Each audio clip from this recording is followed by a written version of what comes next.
What's up? What's up? What's up? What's up? What is going on, everybody? This is your man Drake Mack along with Bluminati. Mika G Uh, be coming in here.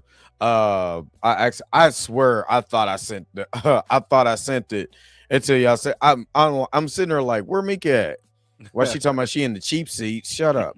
That was my fault. Because I swear I thought I sent it. I was looking right at it and was like, I didn't send it. So that's my fault. But today we are going to be discussing Scram. That's what we don't do that, Mika. That's my fault. I legitimately thought I sent it. Legitimately thought I sent it because I was wondering why you wasn't here. So that is my fault. I take full responsibility for my actions. I apologize. I'm sorry. what we doing? Scram. That's basically Scram. should have been the name of this movie. Scram 7. But I like it. Scram. Get out of here, scram. Yep, that's Hamika. Why is your mic invisible? She got a green screen on her mic.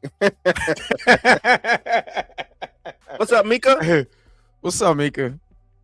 Weekend warrior. Queen I of legitimately apologize. Hold up, wait a minute. I legitimately apologize for the actions that I have taken. I said I was sorry, which I'm not because I'm awesome, but I'm sorry for causing you any kind of hurt and harm for sitting in the cheap seats. I would like to be compensated. Here, matter of fact, I'm about to compensate you right now. I got you. We'll do that. I got Body you. roll. I'm about to nope. I'm about to compensate. I'm about to compensate you. Nope, because I already know I ain't trying to see her face for the rest of the show because of one good wholesome body roll.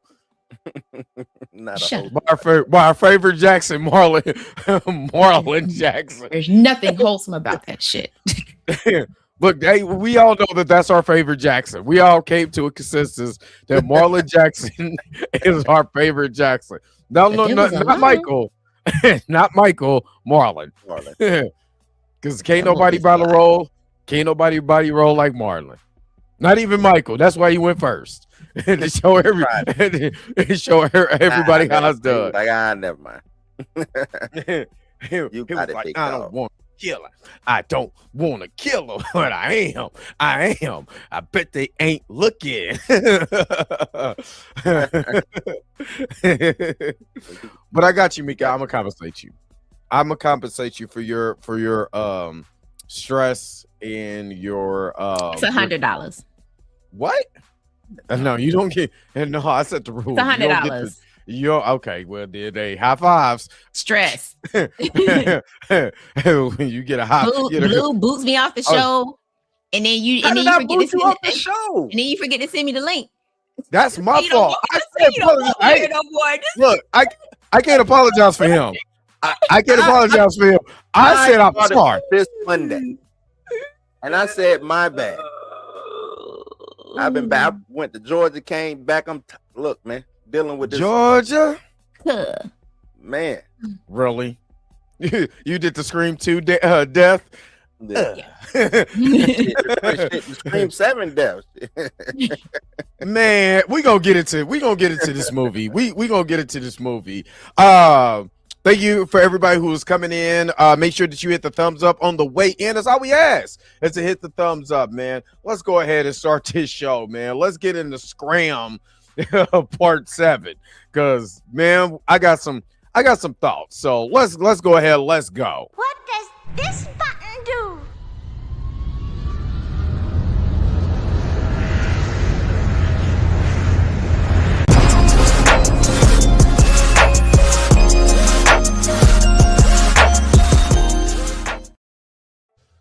All right, and before we get to anything, thank you, JD Informant, for the $5 super chat. Scream tripping. Back in my day, after Ghostface stabbed you once, you was deleted. Now, with these last 3 screams, 7 stabs or have you still alive and healthy, and disappearing.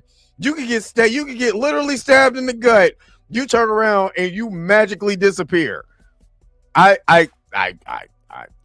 don't know. I don't know. But thank you so very much for the super chat, man. Let's go ahead.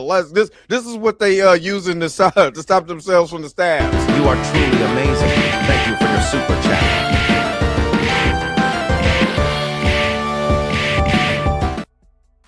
They loading themselves with Popeye's biscuits, so when the stab come through, pink. Oh man, there's some. I would just say this is a spoiler. It's in the. Do not come in here.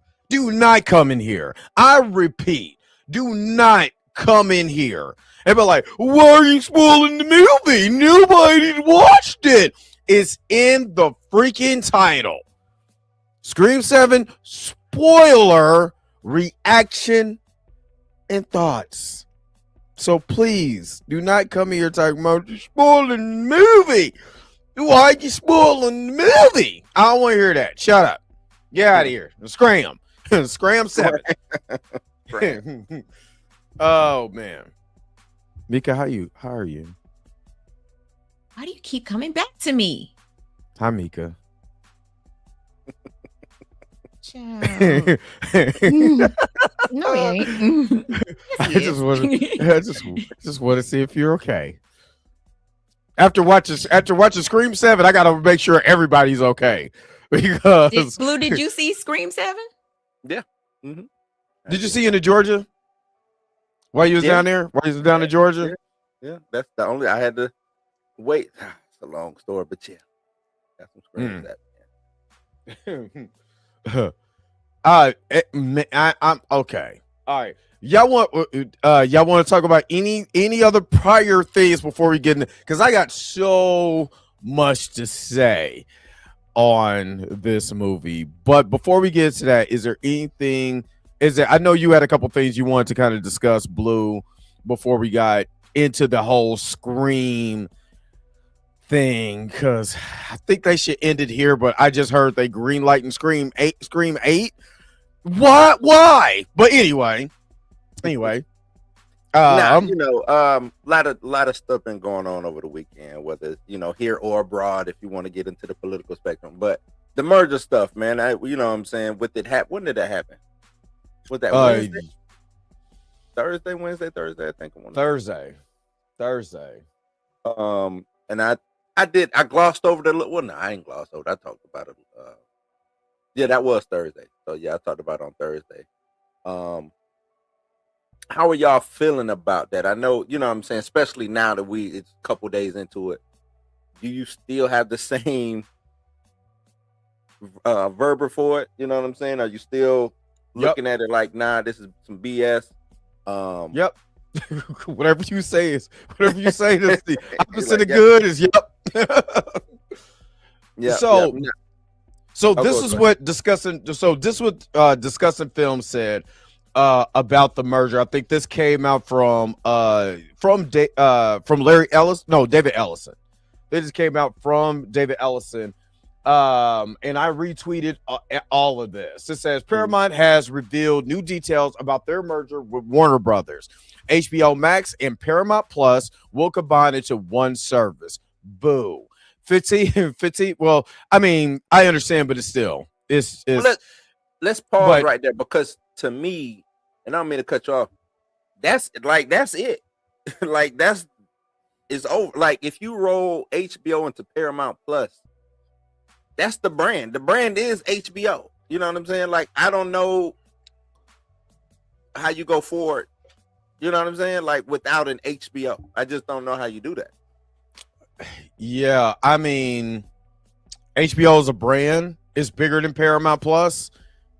I don't care for this at all. HBO might be bigger than Warner Brothers as a brand. You know what I'm saying? Being honest, yeah. I mean, no, it's not bigger than Warner Brothers as a brand. It's not. But you can make a case for the things that HBO did on cable, and fast forward, hell, we just talked about Welcome to Derry for what, 8 weeks straight, 10 weeks? What was it? 8 weeks? 8 weeks. 8 weeks straight we talked about Welcome to Dairy. Right? Game of Thrones is coming back. Or House of the Dragon, I should say.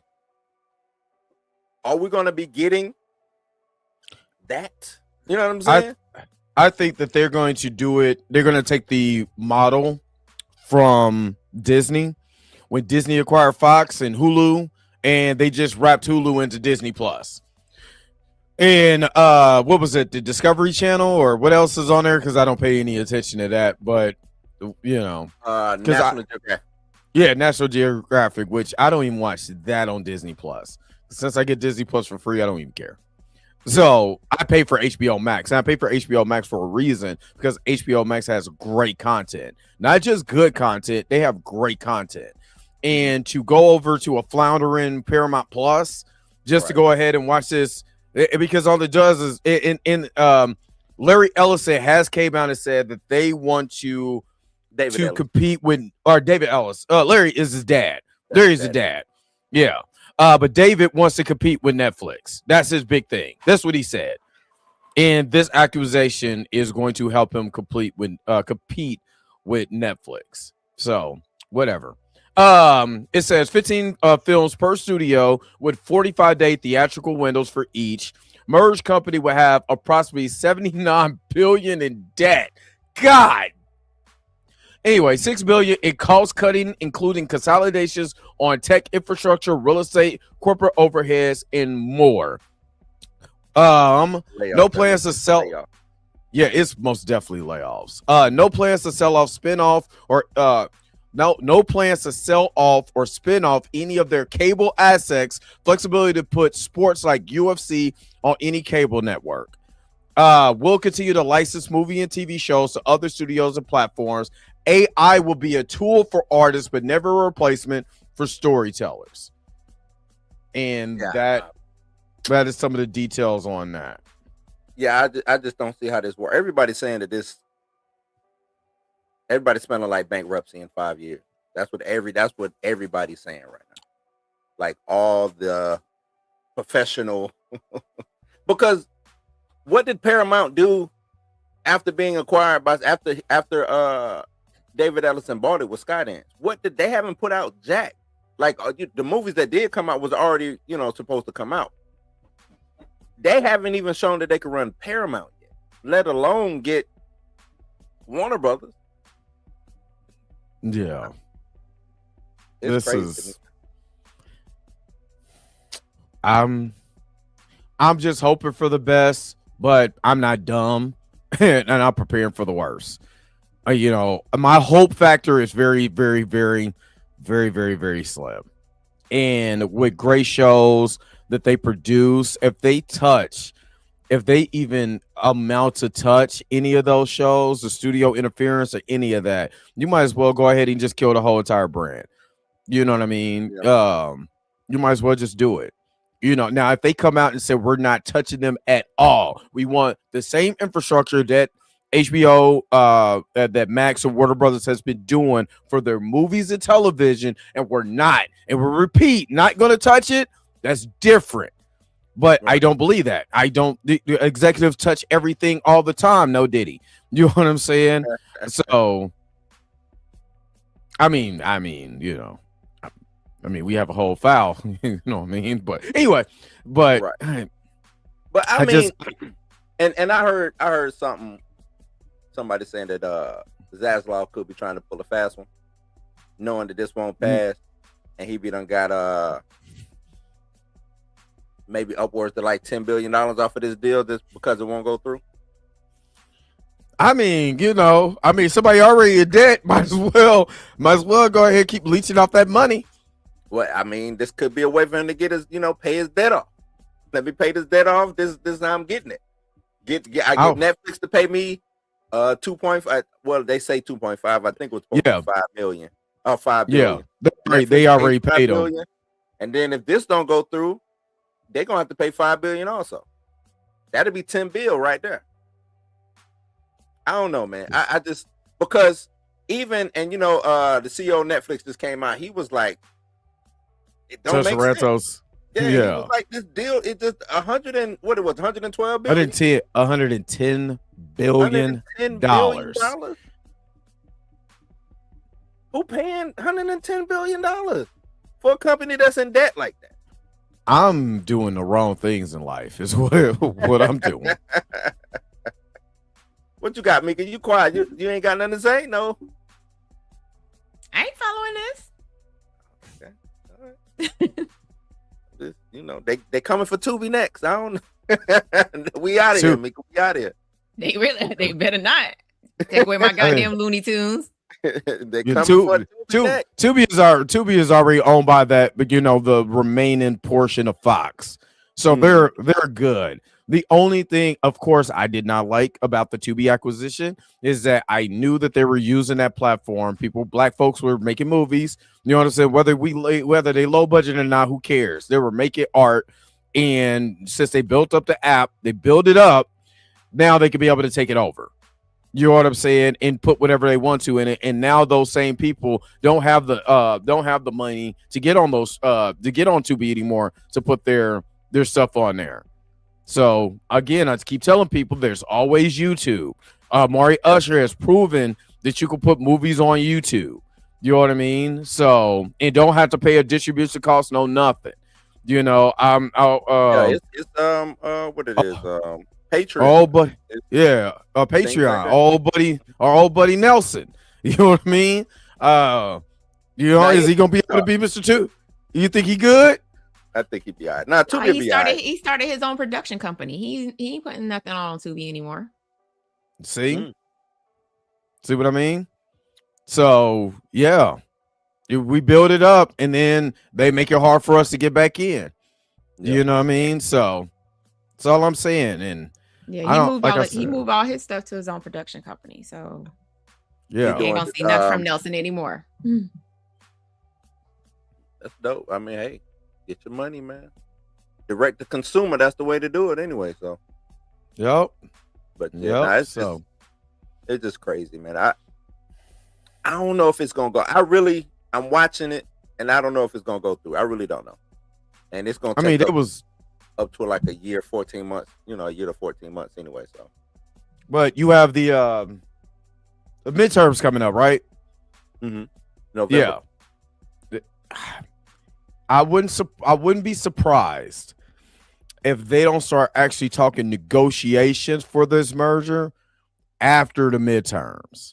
And the reason why is because all political pundits that I've heard and said there's going to be a shift in the Senate in the state. Yeah. I mean, sitting in the House. That's the Senate in the state. Just sitting in the House. There's going to be a massive shift. Yeah, it's supposed to be. We'll see. We'll see. Yeah, that's what I'm saying. We'll see. We'll see how things shake out. Hell, they might do a total 180 with what 47 got going on right now. Who knows? But yeah. Wow. I mean, anyway, what are you guys' thoughts? I don't want to be here doom and gloom. So, what do you guys think? Put it in the comment section below. And let me know what you guys think. This is crazy. I asked my cousin to meet me at the TMNT Secret of Ooze 35th anniversary is coming to the movies. He talked about I cut off all the lights and put on my 75 inch and I got movies at home. You know what? You know, F you, sir. I'm going to go see Turtles in the movies. I seen the 1991 last year, and I'm seeing Secret of the Ooze this year. I already got my 35th anniversary box set over there. Don't you ruin this for me. All right. Actually, Jay, every time a president is picked, history shows that normally the House and the Senate change over. That's just normally what happens. That's just how history is. So whoever the president is, if it's a Republican president, normally the House and the Senate will switch over and the control will go over to a Democratic and vice versa. That's normally how it is. So we'll see. Now it could be just a couple seats, majority or whatever, but normally history shows that that's what happens. But yeah, let's keep this thing going, man. I guess they came here for the scream. We're here for scream. Scram. That shouldn't be called scram. because every time you look up Scram, it was like, where'd he go? Somebody gets stabbed. Where'd he go? Let's talk about good old Scram-a-lam. So let's give a synopsis. I'm gonna give a synopsis to this movie, and yeah, hold on, real quick, because I didn't have that ready. Mika, did you get an early screening? Like you got it for free, or you just went to like that Thursday early screening? There was no early. I'm about to say there was no early screenings for this, which I remember Jeremy John said that was a red flag, but he didn't pay no attention. Mika, you didn't go early? I thought I saw Mika go early. I went on Thursday. Oh, what? I mean, that's the early. Yeah, that's the early one. Yeah, that's the early screening. Yeah, we got the posters and everything. Okay. So the film synopsis: when a new Ghostface killer emerges in a quiet town where Sydney has built a new life, her darkest fears are realized as her daughter becomes the next target. Determined to protect her family, she must face the horrors of her past to put an end to the bloodshed once and for all. That is the synopsis. And it's not going to be once and for all. It needs all to right. It should be. It should be. What okay, go ahead. Mika's like shit. Well, I'm gonna let Mika look like she's ready to go. What's up, Mika? I'm not even like. I feel like at 5, because I rewatched 5 and 6 last night, and I feel like they were headed in the right direction with this franchise, like as far as rebooting it, right? Firing Melissa Barrera was probably the stupidest thing that they could have did. That was the dumbest thing that they could have did, because the 5 and 6 were on track to being going into a total reboot, right? Yep. With a new quote unquote Sydney Prescott. You let Sydney, and of course because oh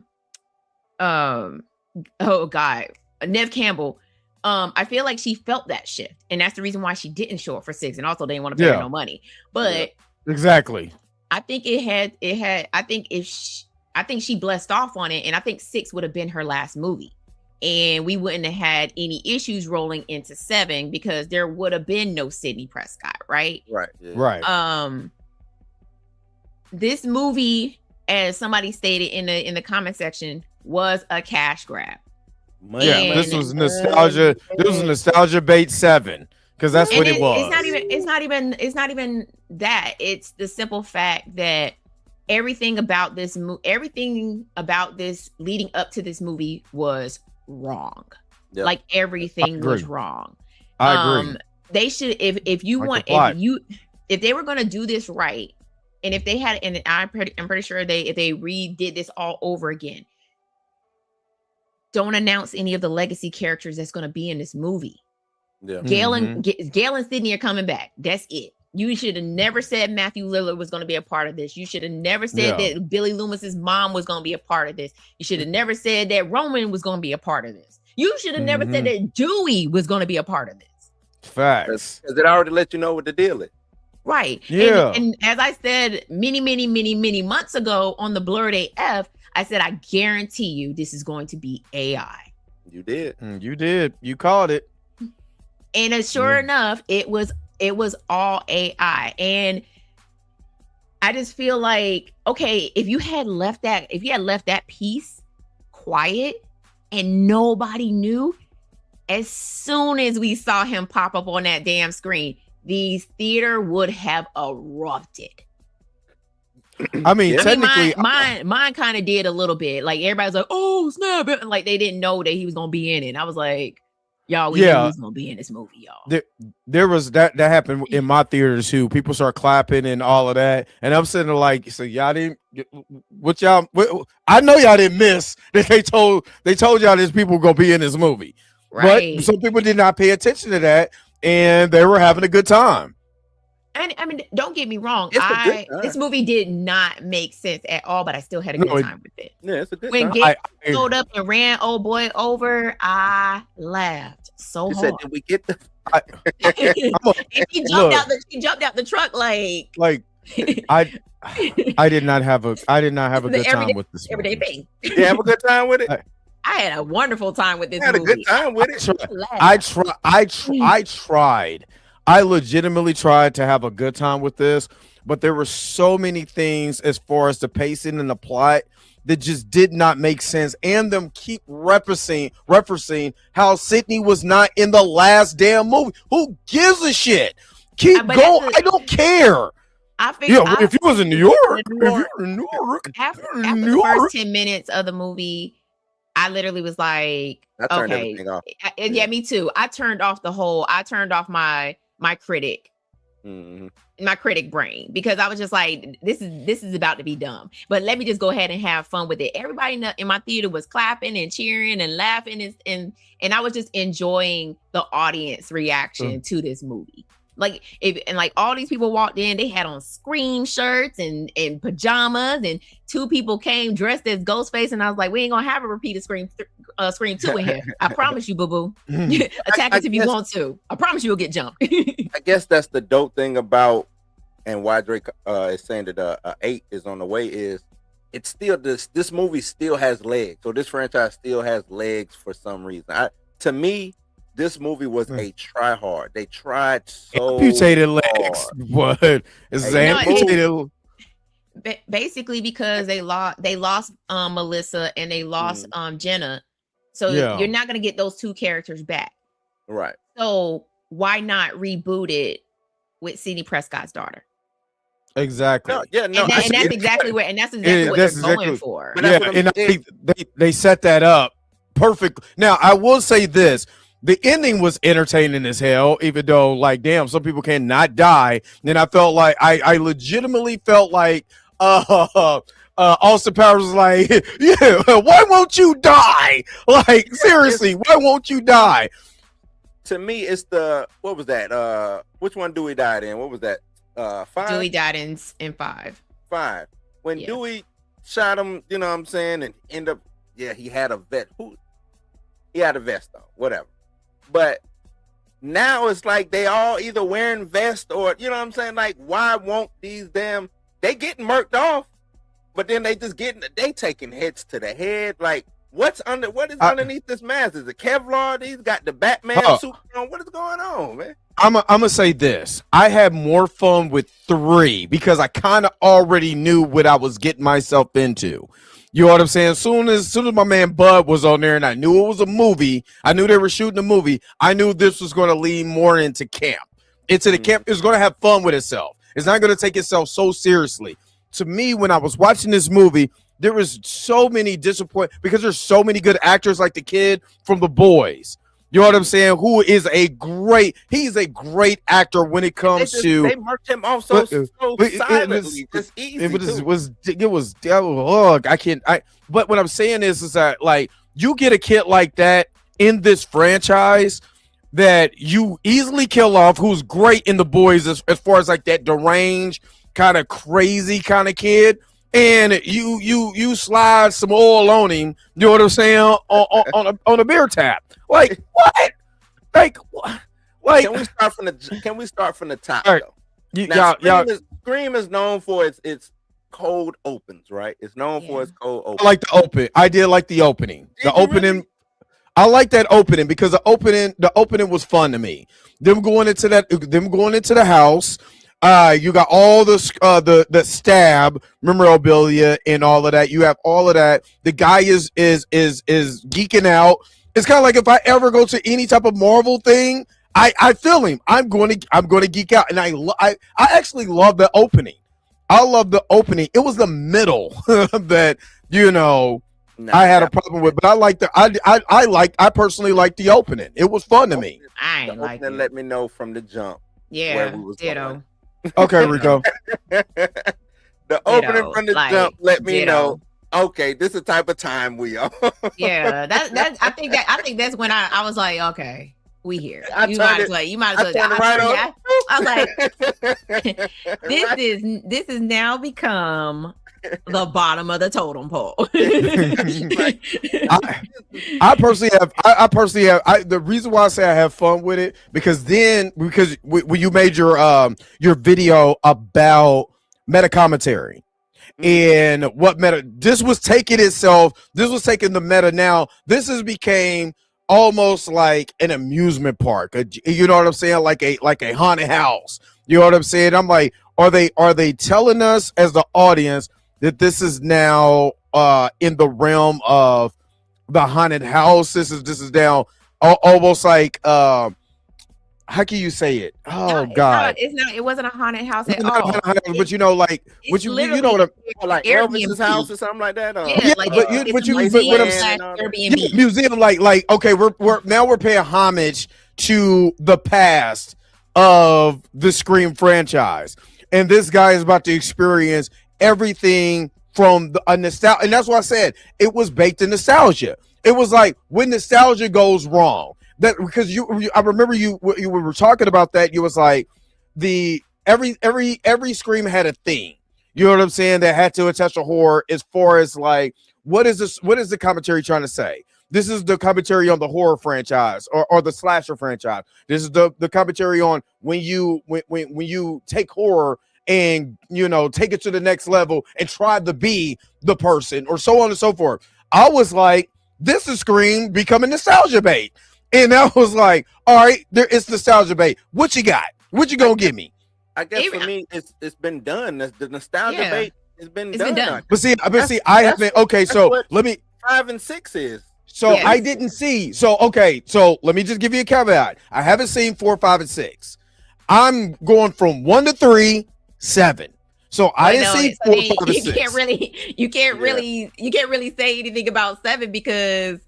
That's 4, 5, and 6. I was gonna say you might need to go back and watch those. I've never watched those. Were some of I like like Mika said earlier, them changing that direction when bringing in Jenna Ortega and what's her name Melissa Barrera. That was a good thing because we had a new core 4, right? We had a new core 4. Yeah. You know what I'm saying? And they was gonna be the ones, our POV from, and these damn twins. I don't know, whatever they own. Hey, listen, whatever vibranium they got rolling through their body, let me get a hit. let me get some of that. They done survived. Look, Ghostface don't even need to go after them no more because he just can't kill them. You talking about the 2 light-skinned kids? Yeah. This is their third movie. Okay. Yeah. So again, I didn't see 4, 5, and 6. So when Gail pulled I ain't gonna lie, I busted out laughing when she hit old boy. When she hit Ghostface, I busted out laughing. But then when they popped up, I was like, who the hell is this? You know what I mean? Like, who is this? I did not know. So okay, 7. I'm going into. I'm going into the legacy now. Okay, so I'm going into this with fresh eyes on the new cast. Who is the new cast besides and I guess just the twins. So it was just the twins. It was just the twins. So that was it. So everything else I'm watching literally with fresh eyes and taking a fresh take on it. You know what I mean? And like I said, if 3 was my last one that I saw, right? And I knew what I was getting myself into because I knew that they were leaning into camp. I was trying to see if this was going to lean into camp. And is it going to lean into campy territory, or are we going to take ourselves so seriously? And they took themselves seriously. And I think that's why I did not. There's certain parts of this movie I did not have a good time because it's goofiness going on, but you're serious. Like that's because what? But that's how. You missed 4, 5, and 6 because 4, 5, and 6 definitely leaned into some funny, but it still had. It went like 4 was supposed to be. 4 was our nostalgia movie because they brought back Sydney. They brought back Dewey. Dewey is now the chief of police now, and Gail is back. And so now we have our core 3, right? And spoiler alert for anybody who hasn't seen 4. I haven't. Well, the commentary in that one is, what would you do to be famous? Yeah. Which I've seen. Which 4 was dope. Yeah. 4 was dope. I went back and watched 4 last night and was like, yo, like I need to put this one higher up on my list because 4 was definitely dope. And then when we do roll into 5 and 6 and we're introduced to the new core 4, I loved everything about it because we didn't have an established. We only had Dewey Gale and Sydney. We didn't technically have a 4, but I honestly, and I'm pretty sure they did like a screening prior to releasing this movie, and they was like, "Oh my God, please don't kill Chad," and it's like, but he got stabbed like 50 times. Right? Did we watch the same movie? And they all. The other thing. They didn't bring Kirby back for 7. That's who I was looking for. I was looking for Kirby too. I was like, yo, she's in the FBI. Why is she not involved? Yeah, with my dog. So, everybody is roasting me in the chat. Said, "Damn, you ain't watch 4? It's the best one.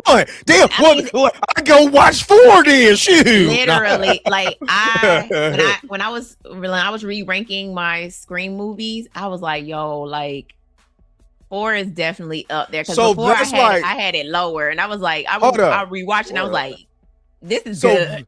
So that's why you got on me when I said I got a love for 3, but 1 and 2 are my favorites because it was like, wait a minute, 3? I was like, because it's kind of goofy, and 3. Bud is in it. But but everybody knows the reason why 3 is goofy, right?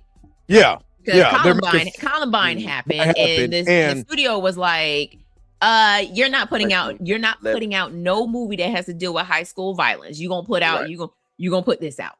And they was like, and they even told them to make it comedy. And so that's the reason why Scream 3 is nothing like 2, 1 and 2.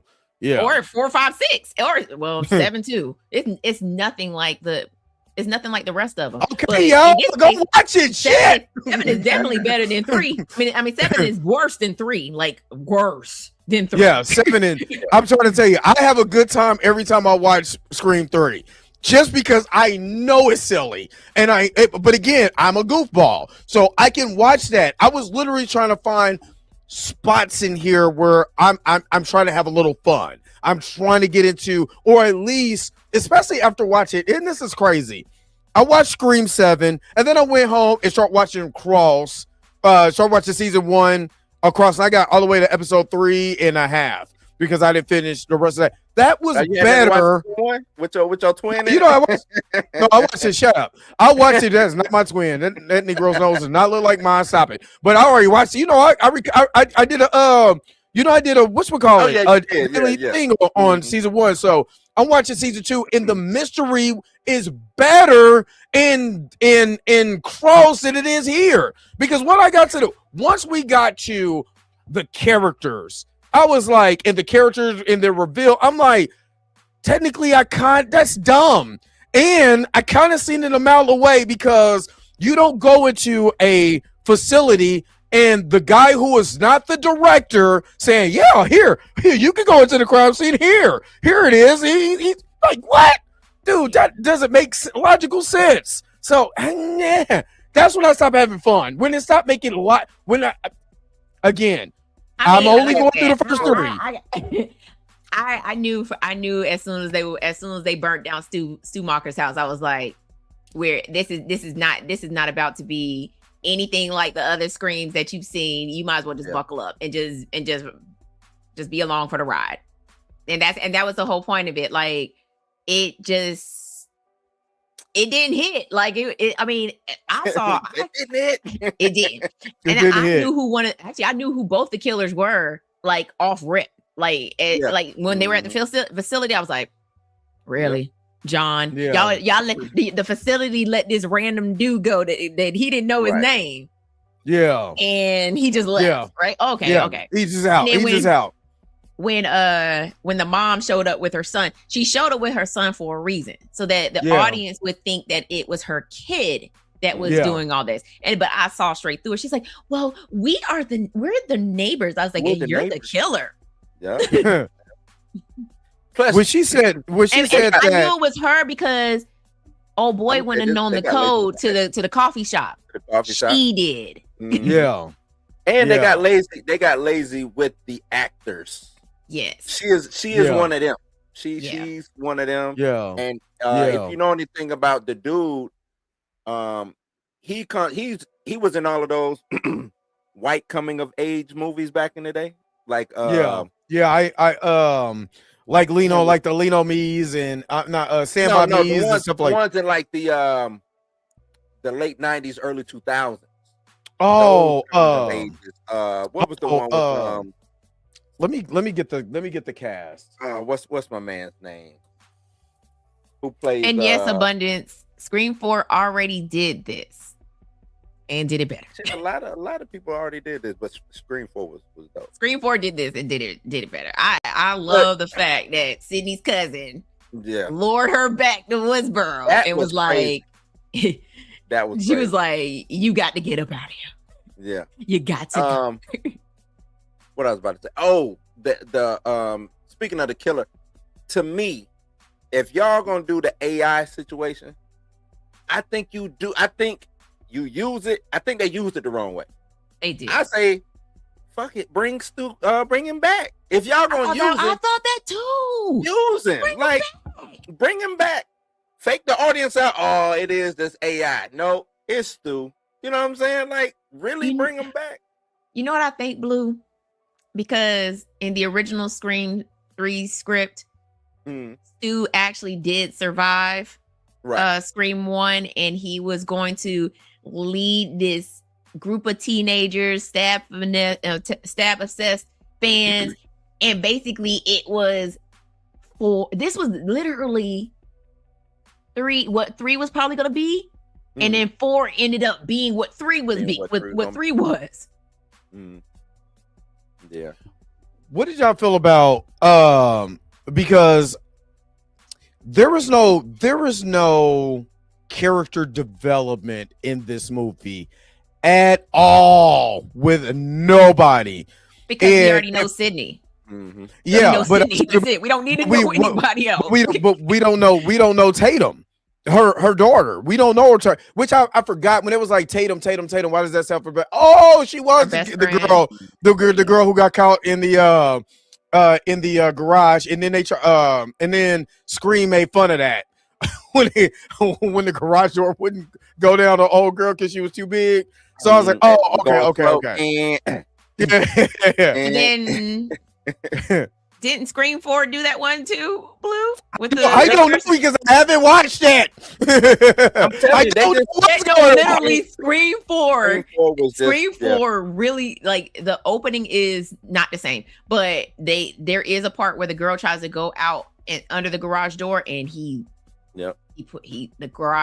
door comes down on her. That is not how garage doors work. No. But that's awesome though as a kill though. But I felt like it just crushed her. It crushed her back to the point where he could drag her back. You know what kill I didn't like? When the girl was swinging and then she ended up falling on, and he put the knife up in here, and he's. No? Wait, hold on. That's the wrong kill. Who was that who fell off the stairs? That was in the beginning. That was the beginning. You talking about in this movie? Huh? I hated that. In 7, he turned around was like, yeah. Do you know he wouldn't have walked away from that neither? No, I actually turned around and started laughing because he forgot body weight alone coming down from a high building is still gonna hurt. And I'm not gonna lie, I start laughing because I thought the way he turned around, it was holding the knife like this on his thing. I'm like, he would have broke an arm or something. Like, nah, man. These people are superheroes. They're super villains. They are, man. Because you cannot tell me that dude. Well, technically, we had 3 Ghostface in this movie. Yeah. We had the guy in the coffee shop, which I was like, as soon as he came in, I'm like, he's a killer. Then we had the lady, which I did get faked out by her. I did get faked out by her until the son was killed, and then I was like, you know what? Soon as I seen her son die in the way he slid on the hey, you go kill somebody and you go put him on a bar tab. So heads are just this made of bone just slide, just easily slide. I mean, I don't think that was her. I think that was him. I don't think it's the dude that did it. And he hit the soft spot. It slid. It slid down like like all he had to do was get. But let me ask you this: where is the fight back in that? Like, you not finna just pick me up and put me on the fight with my head. You not doing. I don't care how many stabs I had. I was gonna say he got stabbed like multiple times. But here's my thing: I thought he was stupid because I said to myself, I was like, if I got stabbed like that multiple times, I'm gonna hold my breath until somebody walk about it. I thought it was just one. No, he got stabbed. He walked in and he got stabbed up, and then he came out, and then a girl was like, because she told him not to go in, so he came out, fell on the floor, and I guess he passed out, and then he woke up coughing, and I was like, oh my god, you so stupid. Shit. He started coughing. I was like, "Shut up!" Hold on, wait a minute. When he did slide on the bar tab, I was and I said it loud because everybody was kind of laughing. I was like, "Slide some more on me," because it was like it just slid. It wasn't even like he shoved it, which would have been better.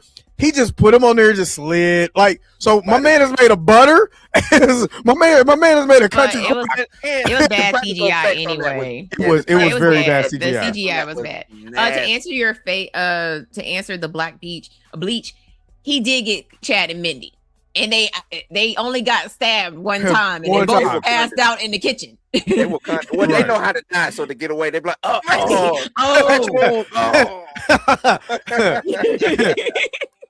Now, how come old girl who ended up being Ghostface, the neighbor, was it Jessica? Is that her name? I think because it was. How she gets stabbed in the stomach? They turn around, they have a little monologue, and then she turn around, she disappeared. She took off running. Nobody heard her disappear. Like nobody. Nah, she had took her shoes off. Remember? Dude, she got stabbed in the stomach. There's no blood trail. There's no nothing. She just gone. Sydney was Sydney looked like she had been to jail before with the shank. Yeah, she did. Hey, look, Sydney said, I done been Ghostface before. Don't even trip, bro. I done been Ghostface before. I know what to do. Shake. Look, I'm not gonna lie. Once she stopped being stupid, talking to her daughter in the middle of the street, and actually got to the house, I started having a good time. I started having a great time. She what was she was getting down. I don't know. I probably haven't seen it yet. You ain't seen it. He's talking to me. And with the cousin, right? That's where she learned. That's when she like, I gotta get down. That's when she was like, nah. Yeah. No, abundance. Because go ahead. No, I was just gonna read his. No, go ahead, finish your thought because we do have to talk about that.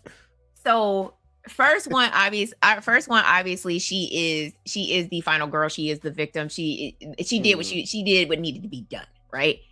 Second one, they still playing on her innocence. She's not a fighter yet. Third one, they are still playing on her innocence. They really were definitely not a fighter at all. Except when she did stand up to Roman, she's like, "Listen, Mom. I done heard this before. Can we wrap this up? Yeah. Wrap this up. Wrap it up. Yeah. Wrap it up. I done heard this before." But then it's when we get to 4, like Blue said, and her cousin come for her neck. Hold on, let me go to Fandango real quick and see if they got a bundle. So, when her cousin come for her neck, she was like, she took her earrings off and got her Vaseline and was like, "I'm sick of this shit." The cousin killed the mama, right? Yeah, like I was like, killed her sister, or I mean, the cousin killed her mom and Sydney's sister, and she was like, you done messed up. That was crazy. I was like, oh hell nah, that's wild. But that again, the cousin took out all of her friends, and basically, she was trying to recreate the same scenario that happened to Sydney. Because she wanted to be because she was like, do you know what it's like growing up here in Sydney this and Sydney that and Sydney? I was like, Yeah, but I wouldn't murder my family. Right. I don't think that's what you do. That's not what you. So yeah, she basically wanted to reenact Billy and Stu, and old boy was so stupid. He's like, I'm Randy, and I get the girl, and I was like, I saw that coming. I was like, dude, she's about to kill you. Yep. You're literally Stu. You're about to die. I want to make it out of here, man. Four was dope. And also Kirby should have died in 4, and then they brought her back. Hold up. Let me ask a question. Is Scream 2022? That's 5, right? That's 5. Yeah. That's the reboot. Okay. That's why they named it Scream. Yeah. Oh, Scream 4 is on still for 5 in there. It's a 5 in the title. Yeah, you just gotta look for it. Scream. I'm buying it now. All 6 movies are on Pluto right now, and so I just went ahead and watched them. I'm just gonna hold up. You know what? Do I really want to spend my $5? This is $5. It's $5 for Scream 4. I might as well buy it. 5 was dope. There's a bundle though. There's no bundle on Fandango. Oh, there was a bundle because I was gonna get it. So the bundle is only 5, 6, and 7, with 7 being coming later, but there's no complete Scream bundle. Oh, there was at one point. It was all 5 movies, but yeah. Don't spend your money. Go watch that shit for free on Pluto TV. Yeah, I know what I'm saying. 4 and 5. I watched all of them on Pluto TV. 6 is kind of like this one. Yeah, you know what I'm saying? Like it's a lot of similarities with the whole Ghostface worship. Because somebody in the chat even said it. Like that whole having a museum thing that was already done. Now, why was it done in New York? I don't know. Like, why did they do it in New York? Kind of don't make sense. But no, because remember they were trying to complete Richie's movie. Yeah. So they had to build a shrine and get in Lur dang, I can't remember. Jenna Ortega and Melissa Barrera's character, Sam had to lure them back to their shrine to the original killers. Although I will say this is the only thing that I don't like about 5. I don't like the fact that they made Sam see her dead daddy. Yeah. And remember didn't we talk about that, Mika, how the timelines don't add up? It did. We did. We talked about this. I was like, okay, so then Billy how old? Billy was what? 14. Wait a minute. What is happening? These times are adding up, man. Billy done been through it. That means Billy was out here cheating on Sydney in order to have Sam. The timeline didn't add up. So, but that's the only thing only thing I didn't like about 5 was it was like, oh, you Billy Loomis's kid, and I was like, wait, what? And in a whole nother, but don't remember, it's a whole nother town too. Yeah. So he would have had to been traveling to go get that thing. Yeah. At 14, however old he was, like, come on, man. We got CGI Stu. I mean, CGI Billy and AI Stu. Yeah. Yeah, man. I'm telling they should have just went in with Stu and just brought him back. And yeah, I mean, Billy and I feel like if anything, Sam should have started seeing Billy in 6 versus in 5. Yeah. I mean, it's one thing to know that you're Billy Loomis's kid.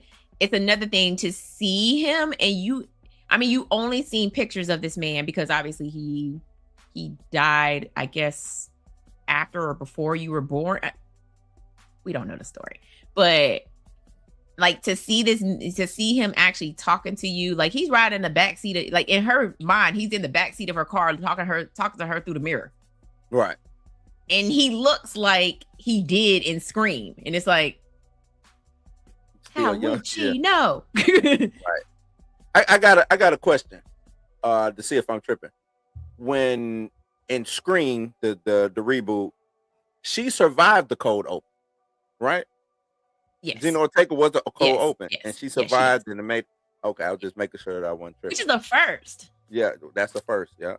Which is the first.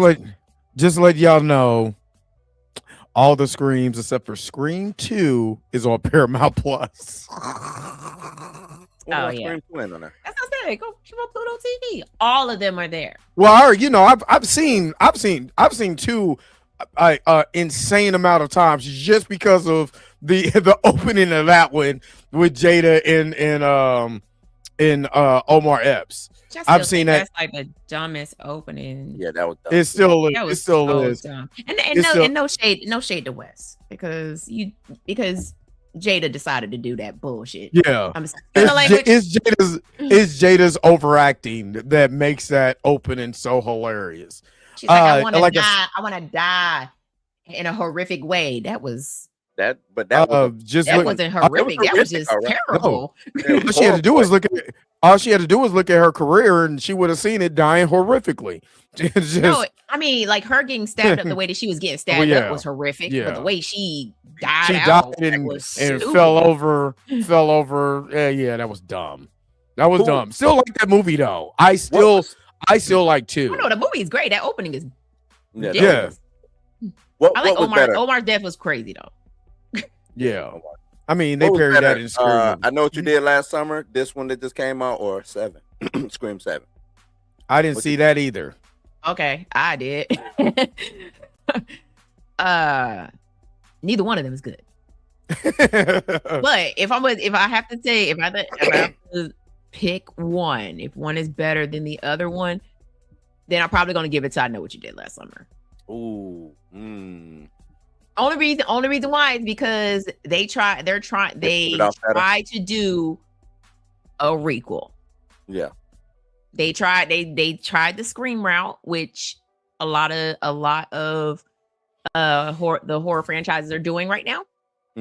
Or were doing or still is doing or whatever. But I like the fact that they did try to reboot this and bring back the legacy character.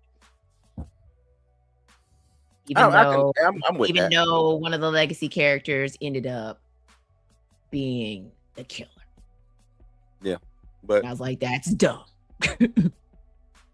I feel you on that. I'm with you. I think 7 Scream, this didn't have to be made. No, not at all. This didn't have to be made. This might have just been in the contract already, so they had to make it. But to me, we didn't need this. State Informant says, with Scary Movie back, what was everyone's best parody from Scream 2? Scary Movie. Mine was the garage door. That's what I was just talking about, the garage door scene. I ain't gonna lie, the opening of Scary Movie where they literally parried the opening of Scream, him coming through the window was like, oh my bad, wrong movie. That's it. Just that whole thing was hilarious. You know, he was like, you cook it with baking soda, not baking powder. You're gonna have guys growing muppets out there now. I think that's why I like Scary Movie, is because it's a complete spoof of Scream. Yeah. And then Scary Movie 2 went a completely different route. It's a complete spoof of several movies. I think Ghost in the Ghost in? They kind of tried to do the college thing like Scream 2, but then they didn't stick to the campus. Then they got into the haunting. And the haunting and so many scare movies came out after Scream 2. Because Scream came out, what was that, 97? Scream is 96. 96. And then Scary Movie came out in they did. I mean, technically they did Scream 1 and 2. They had 1 and 2. No, I'm saying Scary Movie. Yeah, Scary Movie did Scream 1 and 2. Yeah, that's what I'm gonna say. White folks are dying. We're getting the fuck out of here. Go ahead, get that. Rub up the shit, motherfucker. Let's go. Because this would be Scary Movie 6, right? No, I think they're 7. Yeah, I think this is their reboot. This is their movie. I think this is their reboot. But I think it's a 6 in the franchise, though, if I'm correct, though. No, I think there is a Scary Movie 6.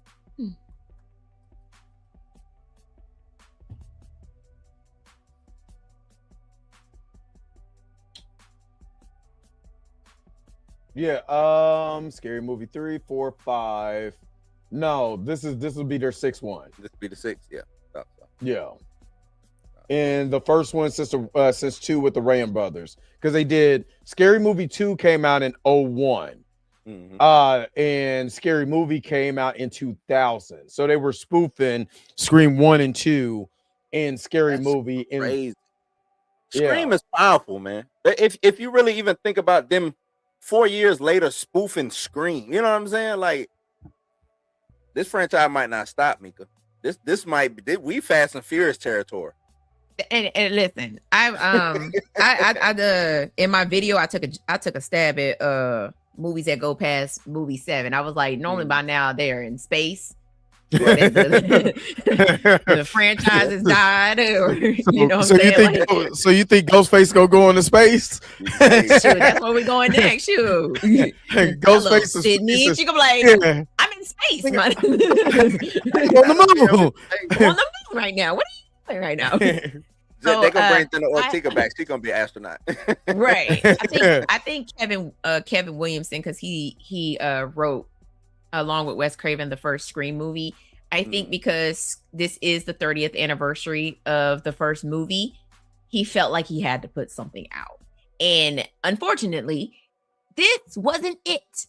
He directed this too, though, right? He directed it too. This is actually his first time directing a Scream movie, because Wes did all of it, and then obviously Wes did the first 4, and then 5 and 6 were directed by other directors, and then he decided that he was going to do 7. And I was like there, and because I learned all of this at the beginning, because they did like this whole like pre-show thing before our movie started. So for real, you had a good time. I mean, it was the AMC, like the fan whatever event, the fan event. So they did like a whole like pre-opening thing, and this is Kevin Williamson's first time directing a Scream movie. So everybody's like, oh, why wouldn't I want to sign up for this? Because, you know what I'm saying, he's clearly, you know, knows about this genre. I mean, this franchise. And it's like, no, he wrote this. He didn't direct anything. Yeah. Okay. Like, Wes was the person that made 1 through 4 what it was. Life. Yeah. Like, he brought that to life. And I don't think Kevin bringing back Chad and Mindy. Why? They had no purpose in this movie. Like, you should have had Gail call them on video, or call Mindy at least on video chat and be like, hey, this is the situation. So she could do what Randy did in the first 2 movies and explain everything. This is what's happening. But she didn't even do that. And I think that's why they tried to bring them back, to try to get some of that. Oh, well, you know, the killer normally does that. Because they did try to do that. They tried. But them kids were looking at them like, so you think I'm the killer? You know what I'm saying? That's the only thing they got out the whole thing. Like, let's round up the suspects. Man, are y'all the cops? With them, you replace them with Kirby. I think you can get rid of them. You bring Kirby in, because Gail and Kirby could have been working it. You know what I'm saying? Because Gail as soon as I heard that Stu's house burnt down, I came right here. What? Like, to hit man with a car. Right. To hit man with an SUV.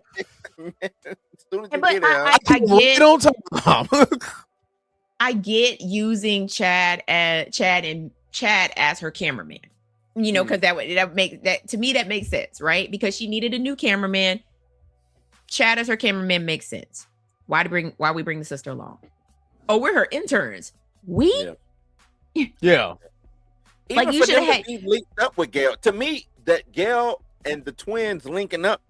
Well, I guess when Gail, no, that wasn't them. That bar. When did Gail fall in the barn? When she got beat up in the barn, who came to save? It wasn't the twins who saved her, right? No, the twins didn't save her. So why is Gail and the twins even linked up?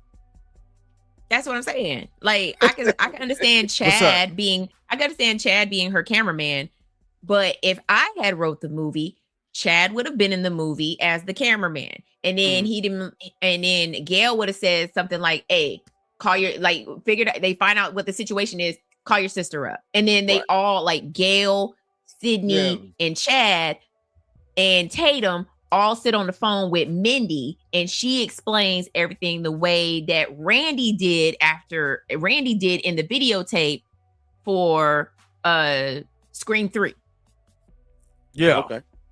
And then that's how I would have did it. Like I would have been like, okay, that's how I would have broke it up. Like I would have just said, okay, Chad, you're gonna be with Gail, you're her new cameraman, you're her intern. Well, not intern, cameraman. You're her cameraman. Right. And why did Gail got fired from one job and now she's working for another channel? I didn't understand all that either. Like she got fired from her talk show and then they hired her for Channel 7.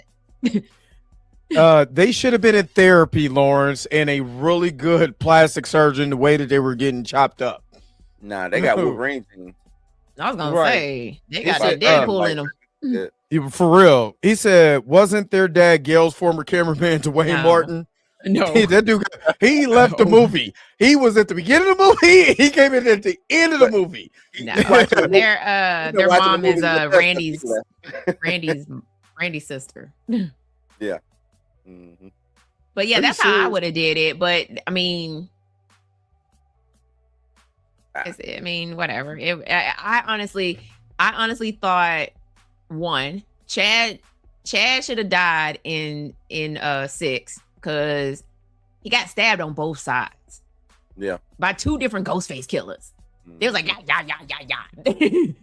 And he goes like, save yourself. Yeah. The subway scene. Yeah. She should have died. Subway scene. Yeah, she should have died because she gets stabbed in the stomach and the knife twist. Yeah. And pulled out. She should have died. Stupid. Hold up. Can we talk about this scene? Because nobody has mentioned this scene. And I want to talk about this scene. Sydney and her daughter go into a panic room. Mm-hmm. Ghostface can't get you.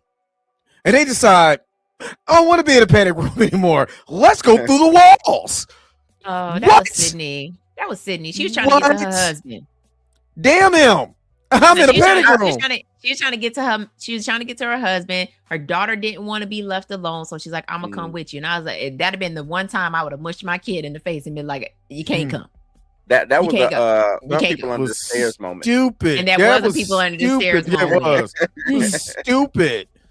I was literally like, this has to be the dumbest thing I've ever saw in my life. And I'm not lying. That is Sydney's MO. That's very much. Right. Yeah. From the last 3 movies, well, not 6, but the last 2 movies that she was in, she's very much like, I need to save whoever. And she willing to take one for the team. Like she should have died in 5. She should have. She should have died in 5. She should have. I did not see Actually, that. She should have died in 4 too.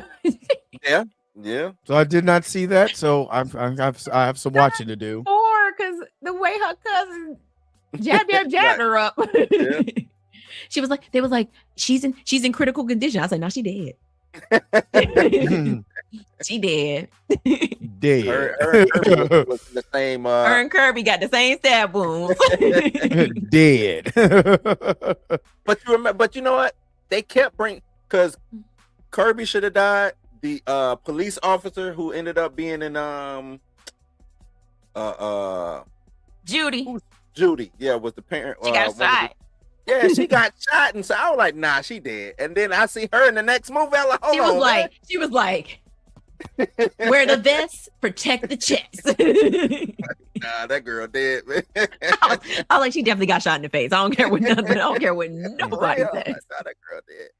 She shot her in the face. Oh man, they bring them back, man. They bring Officer them back. Judy came back. Kirby comes back. The twins got vibranium rolling through their skin, and they came back. Yeah. What would be the You can't do like the whole is Stu alive? Damn, chill. Yeah, I know, right? That's because they're talking about a movie I have not watched. So you know how you're in the same boat that I be in when y'all be over there geeking about Marvel. I'll be over here like this too. I'll be like, well, I mean, bring it back. Making my way downtown. I'm trying to bring it back to 7. I'm trying to bring it back to 7. To me, with them wasting Stu, right? Yeah. To me, because I think that was a waste, just a total waste. What? Because with the fandom was all on the Stu is still alive type train, and then they did this. You can't go back to that well. You can't be like, oh no, Stu is still alive, and we're gonna do a movie. You can't do that now. Although you can't do that now. They will. They better not. They will. They will. I promise you, they're going to do that. And you know why I say that? They are going to go off of the story that the dude told. It's going to be true now. The story's true now. And that's the reason why he was able to get Stu's face, because there is no picture of Stu all mangled up like that. How else did he get it? The AI picture, right? Yeah, I was wondering about that, because that didn't make any sense. That the last time we seen Stu, he was what, a teenager or at least 20 years old with a job and a career. So how did they age him up, and all of a sudden his face is mangled? The story is true. That's exactly what they're gonna go with Scream 8. Stu is coming back for Scream 8. We are going to get Scream. We're gonna get. We are going to get Scream. Stu was out there watching everything happen, like. Right. Well, or he was nowhere near it, and he's gonna find out that he really got amnesia.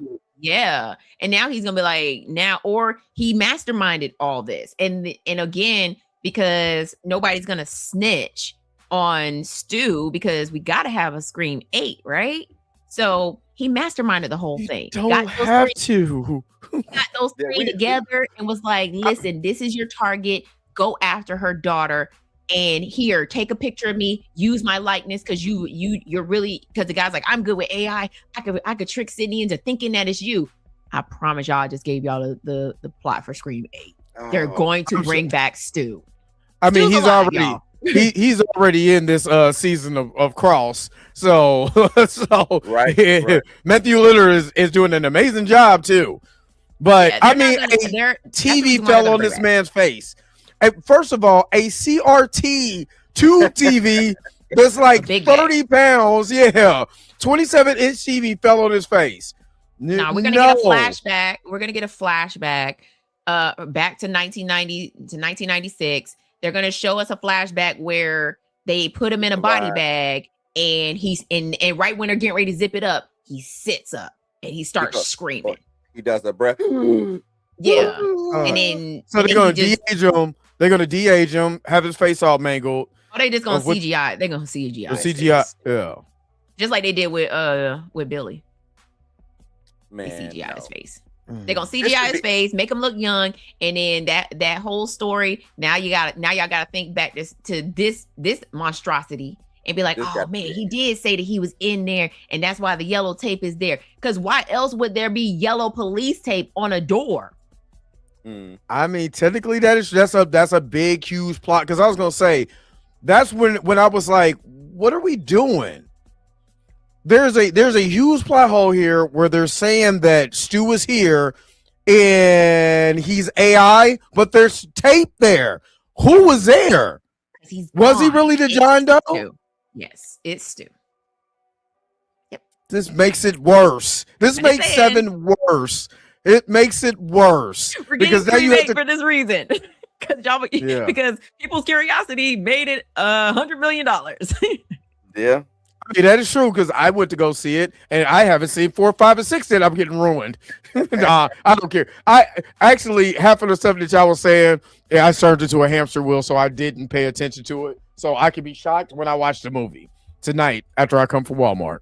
Like, oh my God, it is. Yeah, so and so. So Tony asked the question. So they put him in the nut house instead of jail. They do it all the time. He pleaded insanity. That is very true. That's very true. He pleaded insanity. He blamed the movies, even though Billy told him you can't blame the movies but Stu was like, nah, Billy put me up to this. I blame the movies. I lost my mind, and they put him in the nut house.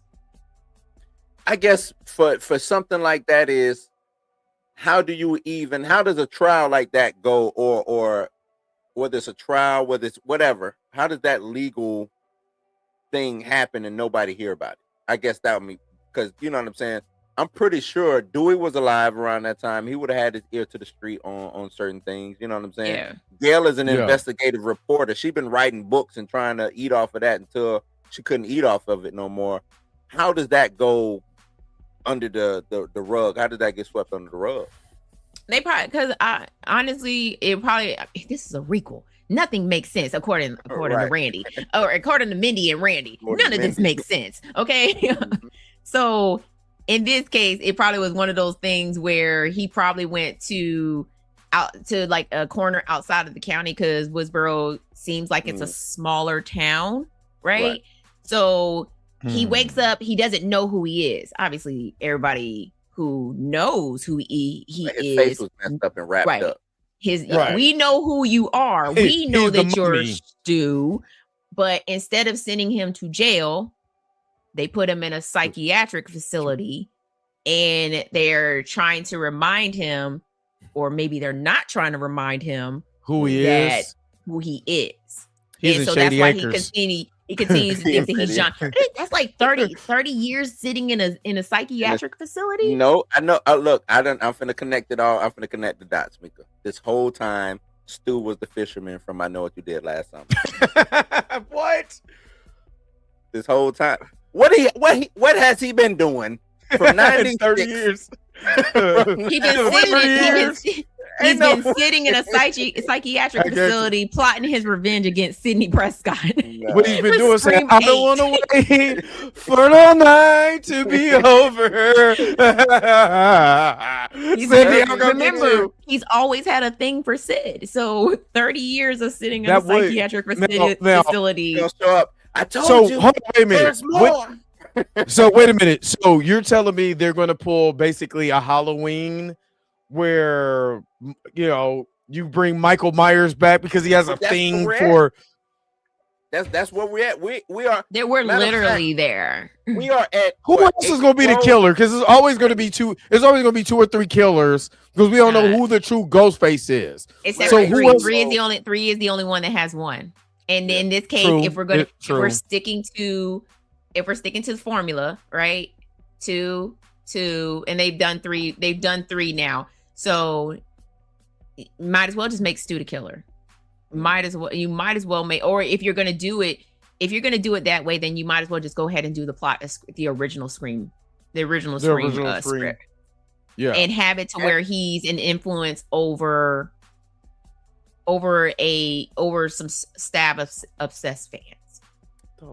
And a Sweet Bear, I don't think Stu being a killer would have been too predictable in this, because we would have been looking for Stu to be the killer up until the point to where it's the AI, and they were like, it's AI, because they did do a good AI sale job, right? Yes, they did a good AI sale job, so it would have been like AI. But then once we get to the end and they old buddy take his mask off, we see it ain't Stu. If she would have showed up, and then if there would have been another Ghostface, and it would have really been, I think that would have really sold it home, and I think it would have been a, let me grab my pearls moment in that. So you're saying basically have the Jason the Freddy grabs the mask, at the end of Jason Goes to Hell, you see a hand go and grab the Ghostface mask or whatever, then it's ambiguous if it's Stu or not.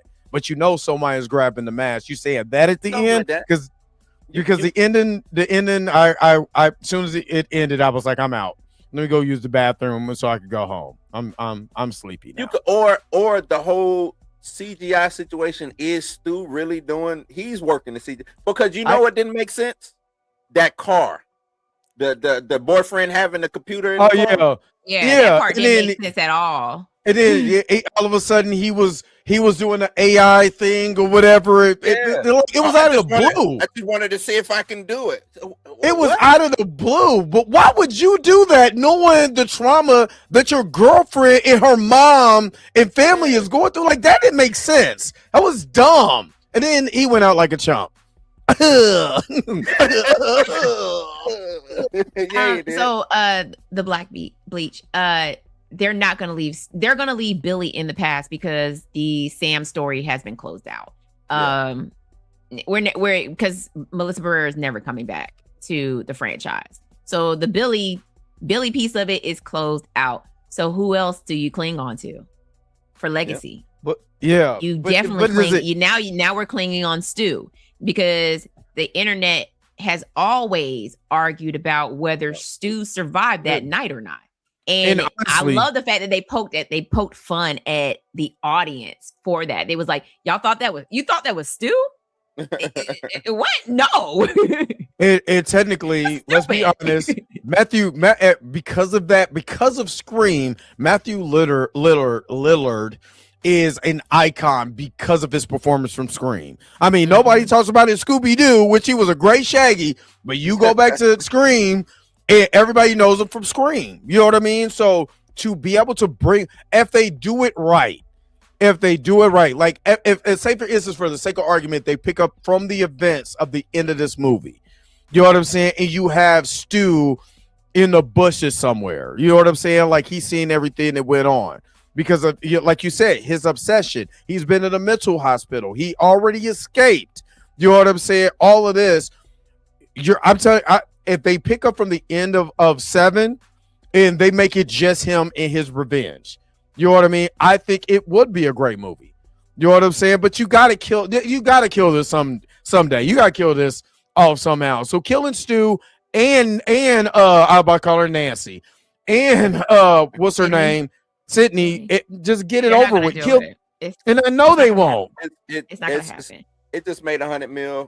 This movie ain't going nowhere. We're getting 8. In Abundance, they already got it. They already got it greenlit. Yeah, it's already greenlit. Abundance asks, how come we didn't see an AI version of Mickey? Because Mickey was not the mastermind in Scream 2. It was Billy Loomis's mom. Mickey was just he was just an accomplice. I ain't gonna lie. When they brought up his mom during the AI thing, I was like, what are we doing? You know who they didn't bring up? Jill. They didn't bring up Jill. Yeah. Yeah. So yeah, I was like, whatever. I mean, what's her name? You talking about the cousin? Yeah, they didn't bring her up. I was like, well, because the actress that plays her is a lot older now, because she was younger when she did Scream 4. Oh, they probably could have CGI'd it, but whatever. Everybody else still looked the same, so. I mean, no, Billy Loomis's mom looked hella older than she did in Scream 2. Right? Hell yeah. Well, I mean, you know. I mean, they didn't even use Roseanne like that. That's what happened. You know what I'm saying? But they didn't even use AI properly, because they should have made them look like they did. So you bring them back, do the de-age effect. They do the de-age effect. You know what I'm saying? And you keep it going. Hell, they could have actually used AI. You know what I'm saying? I know they got right was Dewey. Yeah, but you know what I mean. Hella old in 5.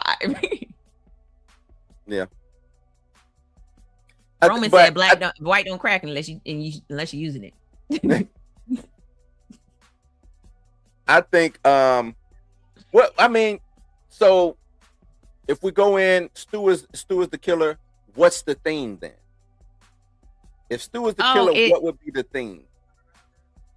It's just like Dre just said. It's now we've gone into Michael Myers territory. He just doing it because he needs to do it. He done had so many years thinking about getting rid of Sidney Prescott, and it hasn't had a chance to get rid of Sidney Prescott. And now this is his chance to get rid of Sidney Prescott. I guess because you gotta have an Oh, you talking about the commentary behind it? Yeah, you gotta have plus you gotta have some kids in it. You know what I'm saying? Like, I mean, and that's why I said what I said. Like it would go back to the original Scream 3 plot, where he would have his band of merry men, or girls. You know, he would have his, instead of maybe he would have two, maybe we end up with 3 killers and Stu is one of them, right? But he's orchestrating all of this. And then he's like, you know what? The best way to do it is just to do it your damn self, because those other two are going to get taken out, kind of like how they did in this movie. And then he's just going to be like, if you're going to do it right, let me do it. I'll do it myself. And that's the reveal. Like the reveal is going to be like, oh, it's going to be like the reveal in 6, where it's like, I hated the 6 reveal. It was stupid. Hated it. But I understood why. I understood it because it was basically Scream 2. Yeah. Getting revenge. Yeah, because you're absolutely right, because we go from 5, which was Scream 1, and then we go 6, Scream 2. Yeah, you're right. You're right. She goes off to college just like Sydney went off to college. Mm-hmm. They did it right. Yeah. So if we're going to, let's say the franchise skips 3, because we all know that, or we skip the 3 that we know now, right? Right. The franchise skips the 3 that we know now. We get the original Scream 3 script where Stu is alive. He is now orchestrated, these kids, to help him carry out, his, doing his, dirty business or doing his dirty work. And the reveal is, we still get unfortunately, because it's got to be multiple killers. We get the Scream 6 reveal, but he is revealed as the 3rd. Okay. I'm just saying, whenever y'all want to hire me to come and write y'all movies, I got you. I just sit around and think about stuff like this when I'm not recording and editing hella podcast. I still think that what's her name? Sam and what was her name? Tara? Was it Tara? Tara, yeah, Sam and Tara. That them being missed or them missing and kind of really did hurt the franchise to me. Oh, most definitely. Like the trajectory that they was going, I think they didn't need Neve Campbell. And salute to her. Watching her, I was like, she need to go be in like a John Wick detective type movie, because sure. I really see that in, you know what I'm saying, with look like she has some training or something. I don't know. You know what I'm saying? She looked real solid for what she's doing, but I would love to see them come back. I need, you know what I'm saying? Like, to me, it really picked up with those, I guess we want to call it the core 4 now, with the twins and Gina Ortega and old girl. Yeah, y'all broke up the core 4, and I hate that. Yeah. I think y'all got to come to a grips with Melissa Barrera. Y'all got to go talk to her, sit her down, and say, "Hey, look, we want to bring you back." Yeah, because again, ain't gonna last forever, Gina. Fact.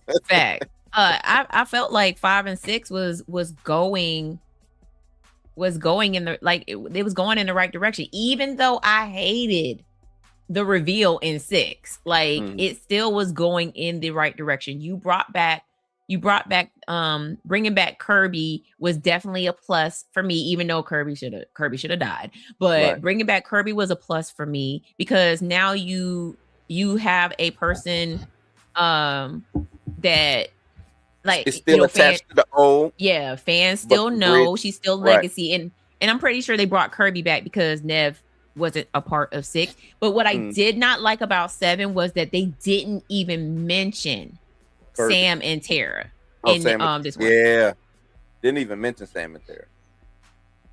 Didn't even mention it. You're absolutely right. Or Kirby. Right. They was talking about New York so damn much, it didn't mention nothing that happened in New York.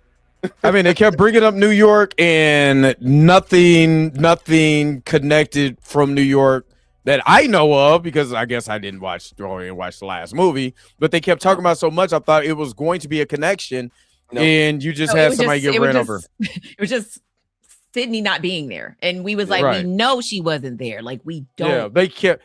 Not only that, it didn't matter that she wasn't there. Like, Y'all are making a big deal If about you it. were there, we probably would have had a little bit. If you were there, it probably would have been. If you were there, I was like, if you say if she wasn't there.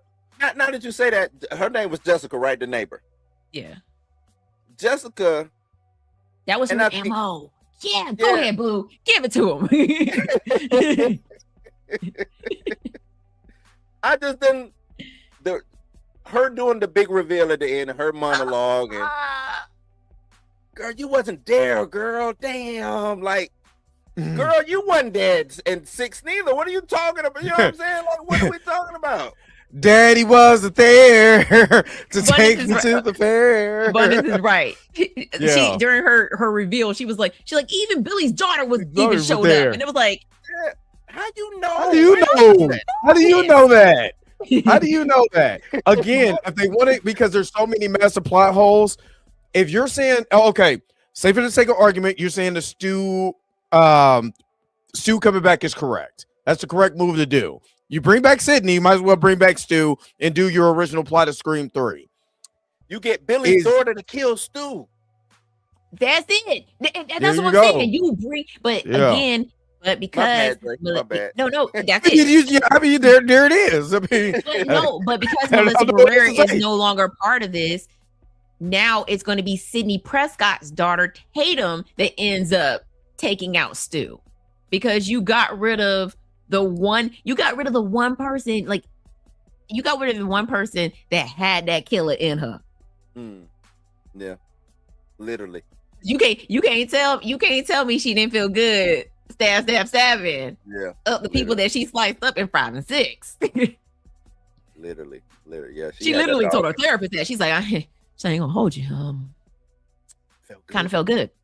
And the therapist was like, whoa. Got us a little. We got it. Hey, really? We got us 1 year, friend. We don't reach time.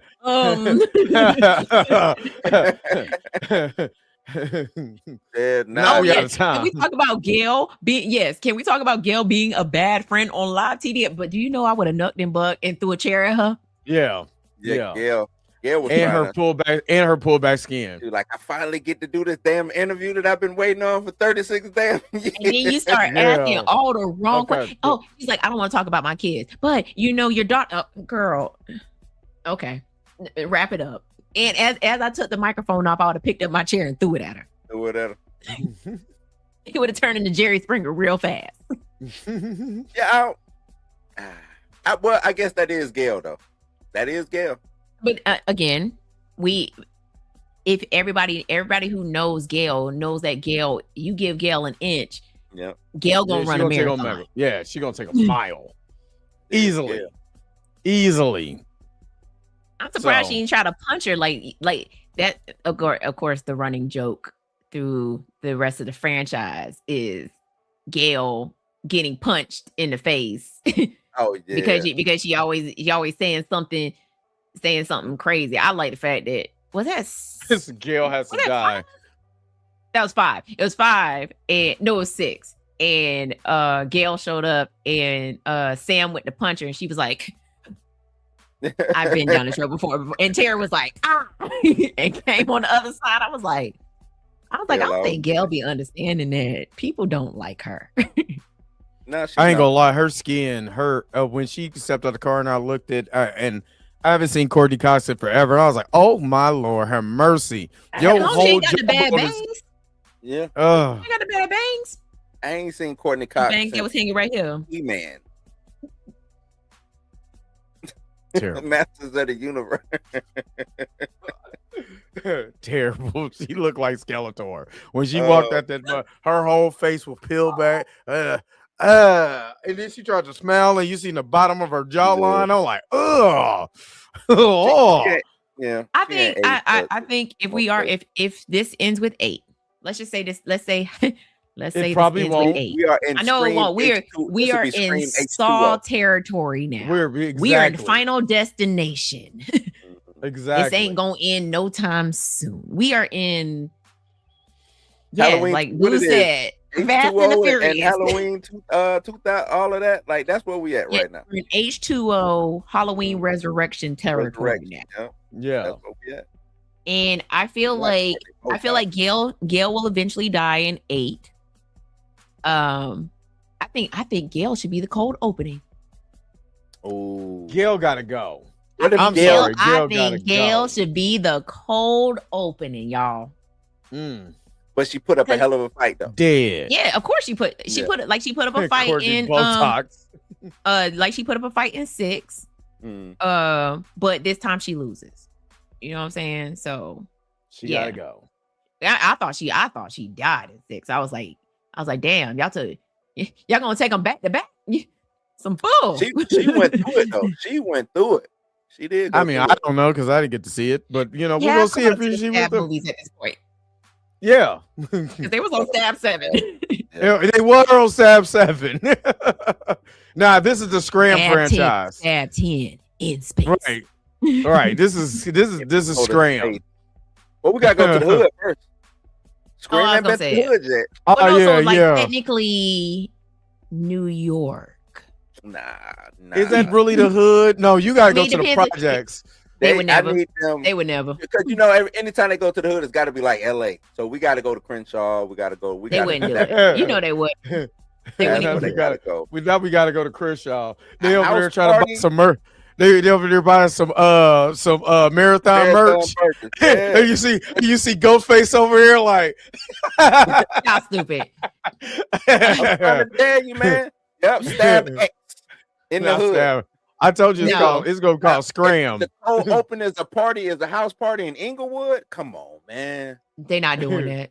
Come on, the Bloods out there to getting it. Come on, man. What Tony said is dope. About me saying the cold open. Have Chad and Mindy call Sydney to let her know, like, that Gail, because they're gonna be. I wouldn't say they would be there. They would, but they would find out, and then they would be the ones to tell Sydney, or maybe Sydney hears about it on news because Gail is a famous, how you said lightly, famous, you know what I'm saying? So maybe she hears about it on the news, and then maybe Chad and Mindy call her and they're like, hey, have you heard about, oh my God, did you hear about Sydney? And then Chad and Mindy need to get up out of here too. Facts. What's up, Laurel? What's good? Of course, Laurel was on the show last week. Yep. I don't think Chad and Mindy go. I think they got so much plot armor around them. They done survived 3 movies.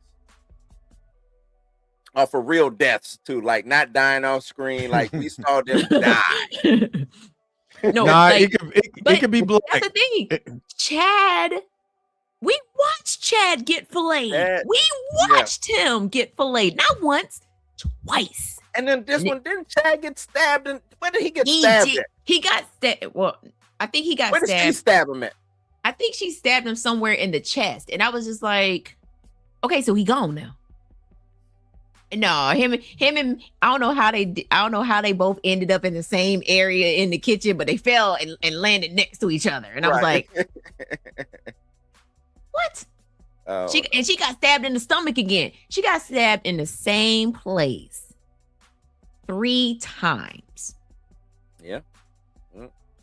Baby has no stomach. And she told myself, I don't want to get stabbed again. Like, they just used to being stabbed. They like the human damn dummies. What it is, the test dummies, Ryan. It's only so many times you can get stabbed in the stomach before you die. I'm just saying. Yeah. Here's my thing. If Gail was like, hey, we finna go help Sydney, so I'm gonna stay back. Cause anytime we have been around Sydney, or you have said that you're going to help Sydney, I get stabbed. Yeah. And I'm not about that life.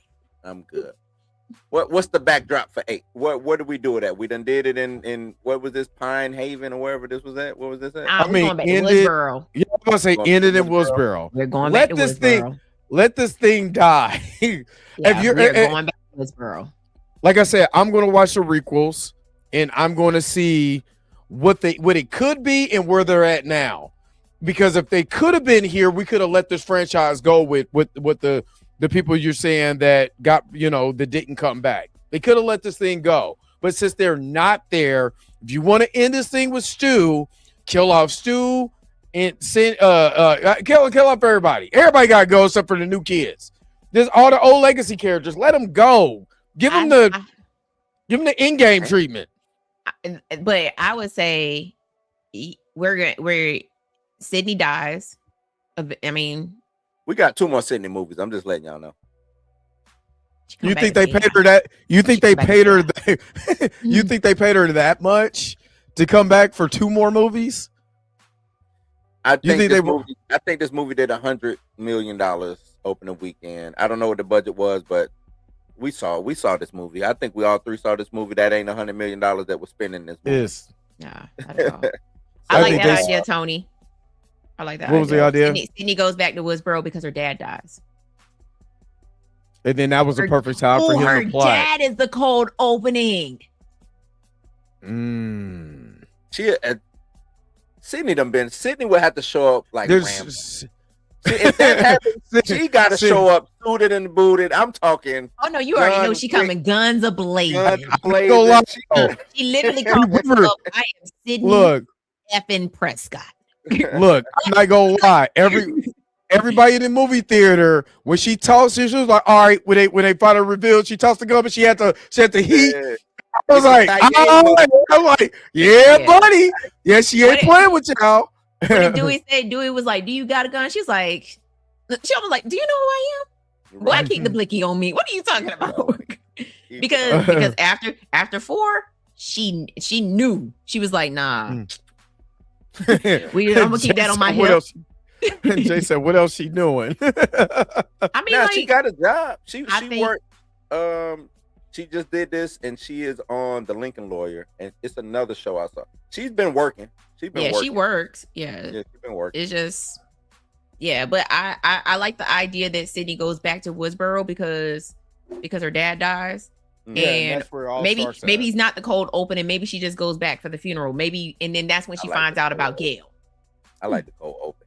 Either them, the dad could be the cold or Gail. I like the fact that I mean, you have to give Sydney a reason to come back to Woodsboro, and just killing off her dad wouldn't be. It would just be too easy for her to come back to Woodbridge if her dad died. But if her dad died because of a Ghostface killer, now that's a whole different. Because now you know she coming with the blicky, and she bringing Gail with her. Mm-hmm. And then the twins show up. She got a half sister instead of a half brother this time. Hold up, he said, doesn't Stu have a sister? Stu does have a sister. I think Stu does. Hey, Miss Roberta. I thought they killed off his cousin in 5.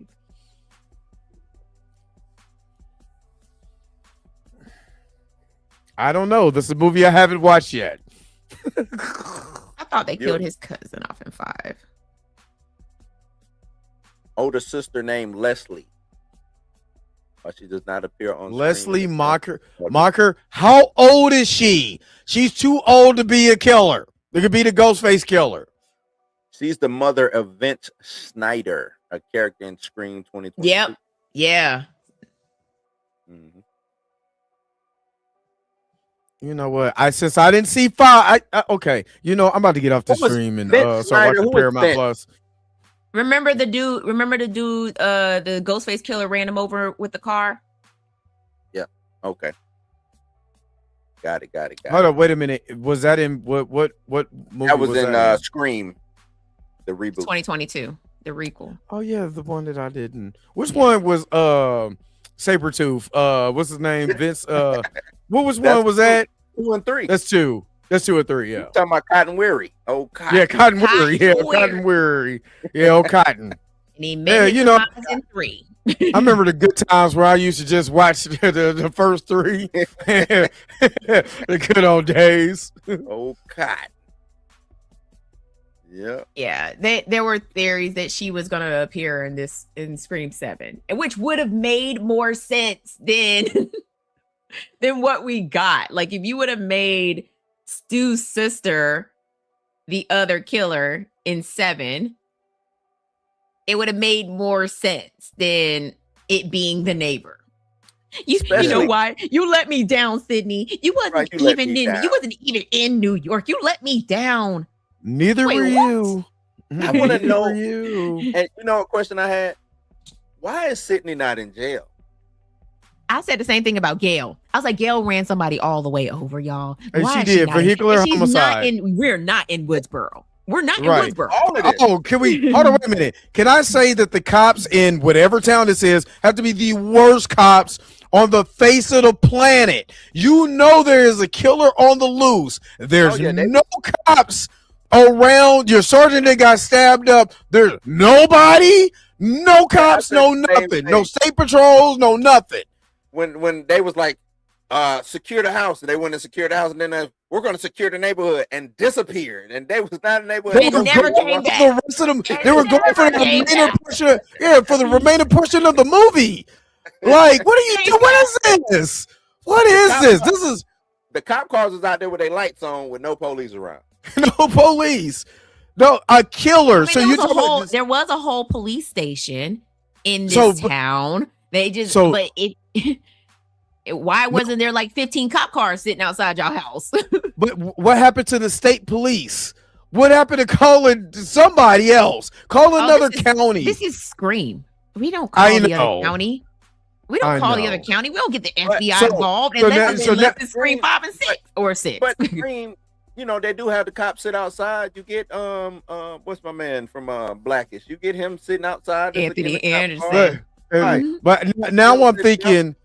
Now I'm thinking that the cops is complacent in these murders. That's what I'm thinking. They are. Okay. So, Dre, when you do go watch 4, there is some comedic. There's a lot of comedy in 4 because Anthony Anderson is in that movie, and there's even he even breaks the fourth wall. Okay. Okay. All right. Yeah, all right. Because you know, I don't like Beverly Hills Cop, or was it Die Hard? Was it Beverly Hills Cop or Die Hard? Die Hard. Yeah. Yeah. He's like cops don't survive these things unless you're Bruce Willis. And I was like, oh, he's. I don't like the way they did my man. I don't like the way they did. They did him so dirty. So yeah, I think Scream 8 is probably going to be Stu is alive. He's been masterminding. He masterminded the whole. He masterminded the whole. With what money? But that's the thing. Like, if we're going with this, let's air quote this. If we're going with the story that Buddy told at the facility, you know what I'm saying? He got away, and that's the reason why, you know, the police tape was there because somebody knew that he was there. But also, you have to remember that this facility is in a whole nother city. So it goes back to Blue asking the question, like, how did this get under the radar from? Because remember, Gail and Sydney was like, I didn't know that he was in. He had been in this facility, and it was like, right, yeah. So, Scream 8, no AI. No AI. It's some things that they can most definitely play with Scream 8. Yeah, I like Stu's sister. I think Stu's sister in 8. Because now I just want to milk. I think we have to. If we're bringing Stu back, we got to milk it. Like I said, she got 2 movies. I think she got at least 2 movies left. Nah, I think 8. It ends with 8. I think it's going to end with 8 because you have to kill off all the legacy characters. You have to kill off. You're going to kill off Stu. There's nothing left after that because the only reason why. And again, this is the reason why I wish they would have worked things out with Melissa Barrera because it was trending up, right? It was. Because you had to be a whole new franchise. It was a whole new franchise, right? So now you've introduced Sam and Tara as basically the two new Sidney Prescotts, right? We get to the third one, and now it's the original Scream 3 script for that one. For this 7 should have been that. It should have been because Tara and Sam could have been the targets for this cult of Ghostface killers, and Stu is the mastermind behind it. So now you have Sam and Tara take out Stu, and it ends with 7. We don't have that anymore. Now we have to scratch this. So now we have the new Tatum is the quote unquote new Sydney Prescott. So who else is going to take out Stu? Sydney won't be able to take him out because she's going to die. Sydney dies. Gail dies. Everybody she will. She will. Because how many times have they killed off Laurie Strode? Yeah. How many times have they killed off Laurie Strode and brought her back? Brought them back, yeah. So we kill off Sydney Prescott in 8. And then she comes back in 9 because she really didn't die. Is this keep going? Why don't you die? Ain't die, man. No, because Blue is right. This franchise will never die. This is the new Fast and the Furious. And remember, Scream Han died. Yeah, Han did die. Scream. Han slipped into a manhole. Yeah, I didn't see that part though. No, Han died. Han died. But, Scream did start a whole new era of horror. You know what I'm saying? And I just don't see its as much as we call which one that we don't like cheesy or it's got too much humor or this, that, the third we didn't like. These movies is making money. Yeah, that's all they care about. They make money. And, as long as they make money, who cares? Yep. And then they found out that we can make money without Neve Campbell. That's another thing too. Like they found out that they didn't need a star to make the money. Yep. So that's true. Yep. I just don't think this is going anywhere. They said he brought his Scream 10. It's gonna be in space, just so you know. Scream X. Right. Scream X I'm is saying wild. like that's literally where we're going. Like it's gonna seem like we killed off Sydney in 8, and then we find out she survived in 9.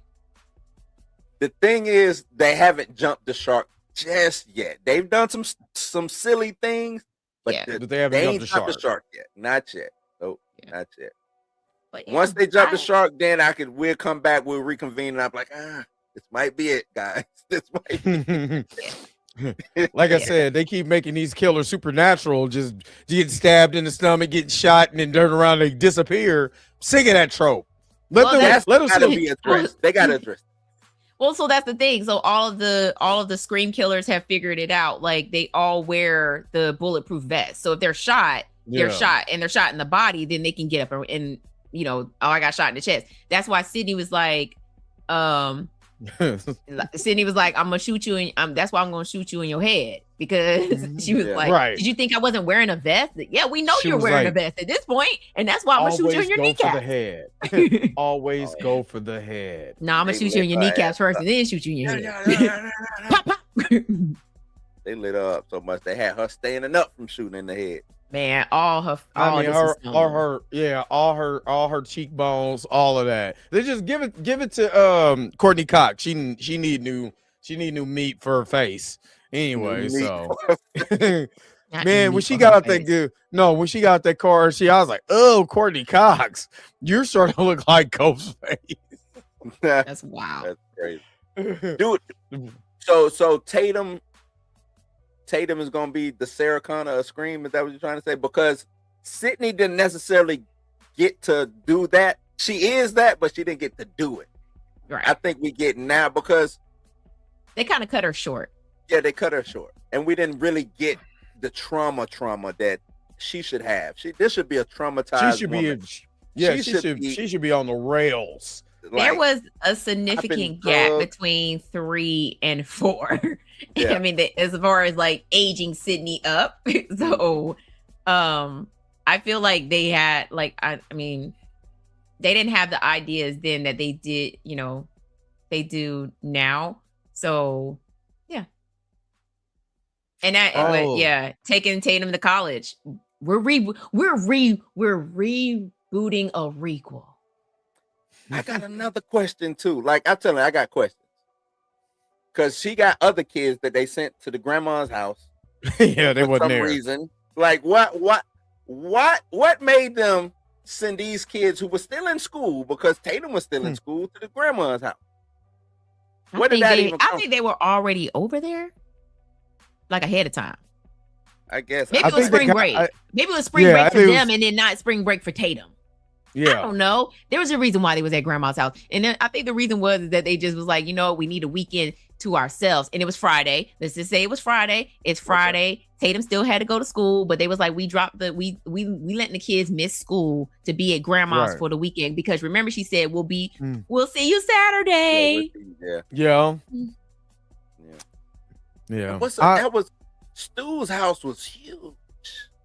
Man, this is spoiler review. You can spoil as much as you want.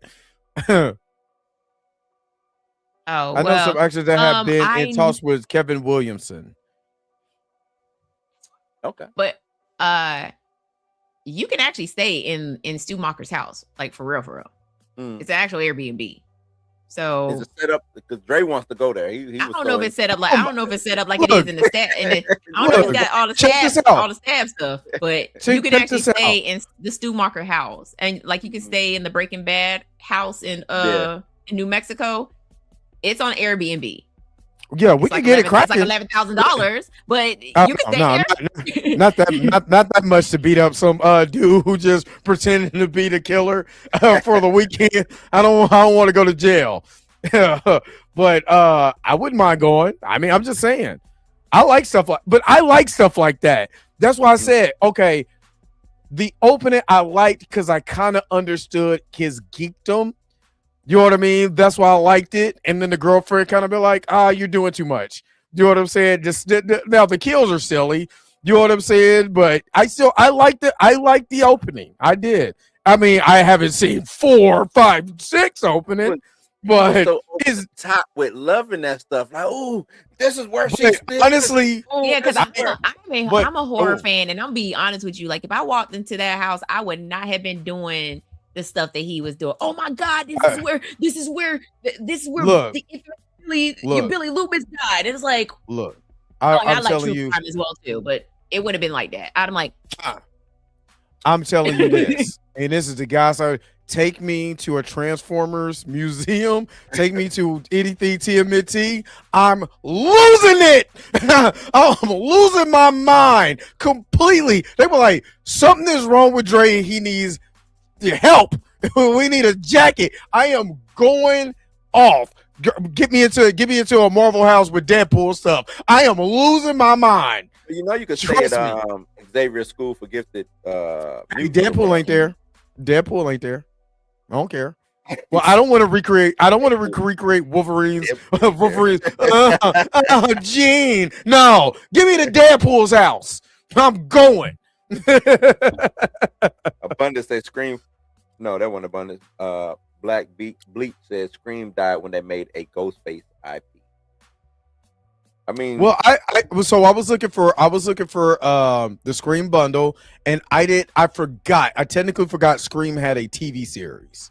Yeah, that obviously sucked because nobody cares. It actually Scream wasn't that bad. Scream was the not series. That bad. Yeah, it had or am I thinking that was because what's called was in it, right? Kiki Palmer. I'm pulling it up now. I want to say it was on for 4 years, so obviously it wasn't that bad. It lasted a while. It wasn't that bad. I watched. Did I watch the first? I think I watched the first 2 seasons. I think the bad part about it was it was on MTV. MTV had that, and MTV also had Teen Wolf. Yeah, and it didn't involve Sidney Prescott. Right. It was basically his own thing. Yeah, and that's MTV was trying to get into doing those type of shows, and I think that's what I remember. Teen Wolf. Yeah, and I think that was. They also changed the mask, and they didn't call him the Woodsboro Killer. They called him the Lakewood Slasher. Yeah. So, but it wasn't bad though. It wasn't bad. The Lakewood Slasher. Season 1 and 2 was the Lakewood Slasher. Season 3 was when they brought back the actual iconic Ghostface mask and voice. Yeah. So it wasn't that bad. You can't have that's just like you have a Chucky series with that AI or it's that artificial intelligence Chucky and for 2 seasons and then bring back the iconic Chucky doll for 3 and 4. Oh, my bad, y'all. We flubbed up.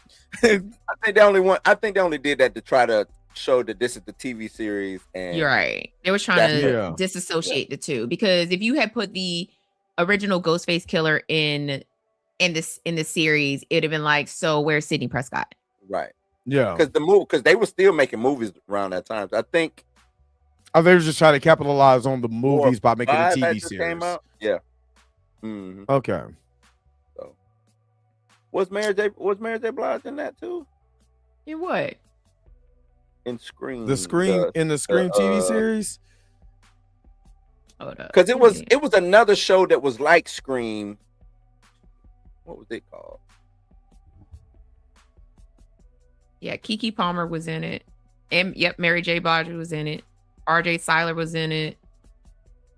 Mary J. Blige would be just taking some roles, just be like, I was in it. I was in it.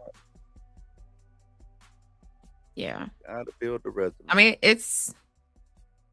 I'm looking at the cast, and there's a bunch of the first 6 people. I'm like, I have no idea who these people are. Bunch of randoms. Yeah. Bunch of randoms.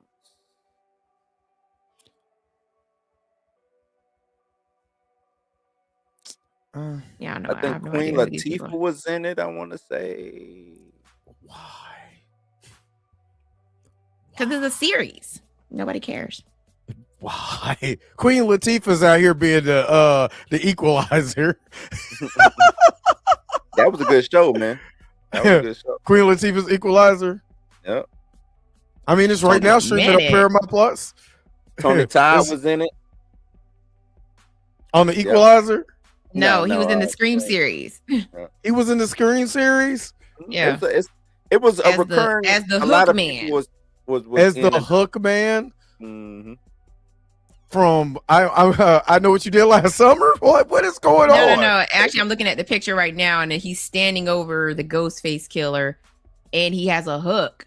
Like he looks like Candyman. Like Candyman. Yeah. What was he trying? They were trying to do a universe, Universal Stab Monsters. What is this? He doesn't have on that jacket. Yeah, he just has like on like regular street clothes, but he has a hook for a hand.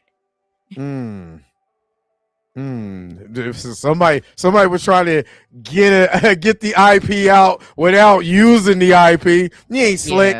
Yeah, I ain't slick. All right, so let me was the best part of Scream season 3.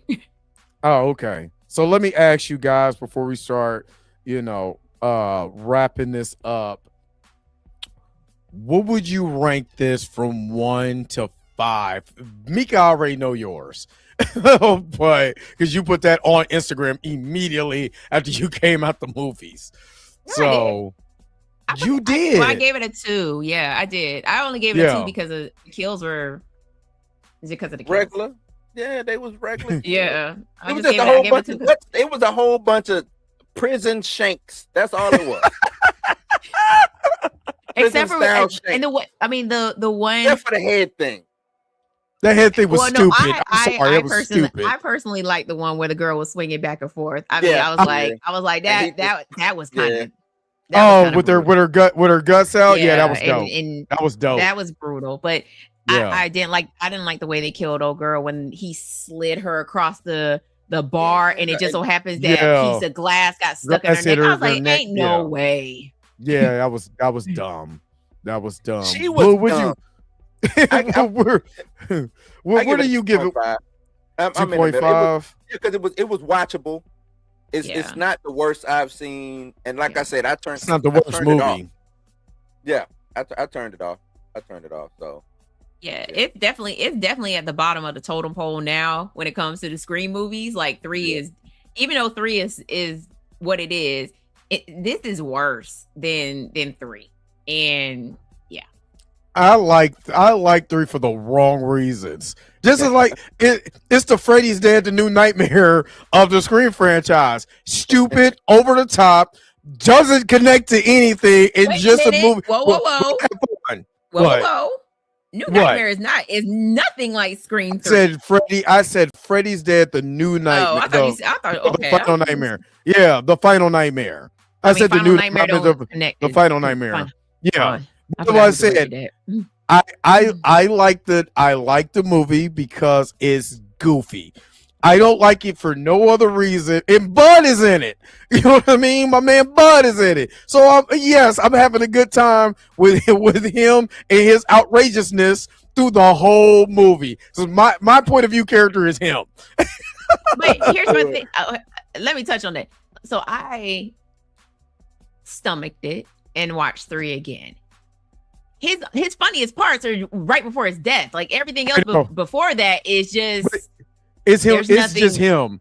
It's him. Yeah, I grew up. I grew up with Bud. So him just being there, I'm like, I know you're gonna die, brother, but this is great. this is having fun with me. Plus the other, whatchamacallit's in it? What's her face? Not Carmen Electra. The dated Jim Carrey from MTV. She's in it. That one chick that was Melissa McCarthy. Yeah, she's in it. It's some nostalgia for me being a 80, you know what I'm saying? Being a kid who grew up in the 80s, you know what I'm saying, in the 90s. There's so much nostalgia in there for me for who's in it. Yeah, Jenny McCartney's in it. She's Jenny one of the Jenny McCartney's in it. The one chick that she was gonna be in a dick. She gets killed. I can't think of her name offhand. Parker Posey. Yes. Parker yes. Posey. Yes. I'm gonna need you to go back and rewatch 3. I rewatched it. When did I rewatch it? I rewatched it. I want to say a couple months ago. She's saying go do it again. Yeah, I was gonna say go watch 3, 4. Go watch 3, 4, 5, and 6 in order, and I promise you gonna look at 3 and be like, God damn it, Mika was right. And I'm like, I know I was. I know I ain't was gonna right. have enough time to get no sleep. You ain't gotta watch it all back to back now. I'm just saying, watch 3, 4, 5, and 6, and then you're gonna be like, shit. I mean, sorry, Miss Roberta. Shoot. Mika was right. No, I like 3. 3 is silly. I like 3. It's not good. Listen, but it's not good. Agrees. 3 is trash. I mean, technically, I feel I'm mad that Wes even signed up to direct that. 3 came out on Canon. 3 came out on Canon. No, I think 3. I'm comparing the two. I think 3 is better than 7. I think 3 is better than 7. 3 is better than 7. I'd rather watch 3. I would rather watch 3 than 7, though.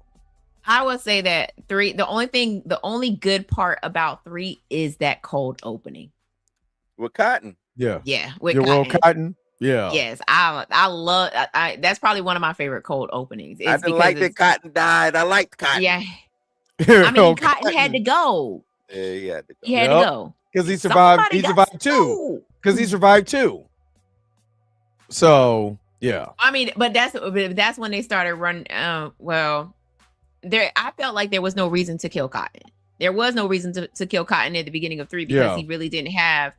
He didn't really have any stake with. He had no. Yeah, he had no stake in the game. Right. So to kill off Cotton just didn't make sense. But I guess killing off Cotton was the reason to get Sydney to come to Hollywood which I was like, that's dumb. Yeah. They're like, oh, he killed Cotton, and we found this picture of your mama at the scene of the crime. Come to Hollywood. Yeah. Yeah, man. It was a lot of shenanigans. But I give this movie a 2 out of 5 too. For the simple fact is that when it did start to ramp up in certain areas, it was fun. I'm not gonna lie, the twins kind of got on my nerves a little bit. Okay. A little bit. Get on your nerves in 6 too. Yeah, it wasn't even enough of them for me to, you know what I'm saying? It was like, why are they here? You know what I'm saying? Like, it was because me watching it for the first time, I felt like they was just thrown in for no apparent reason whatsoever.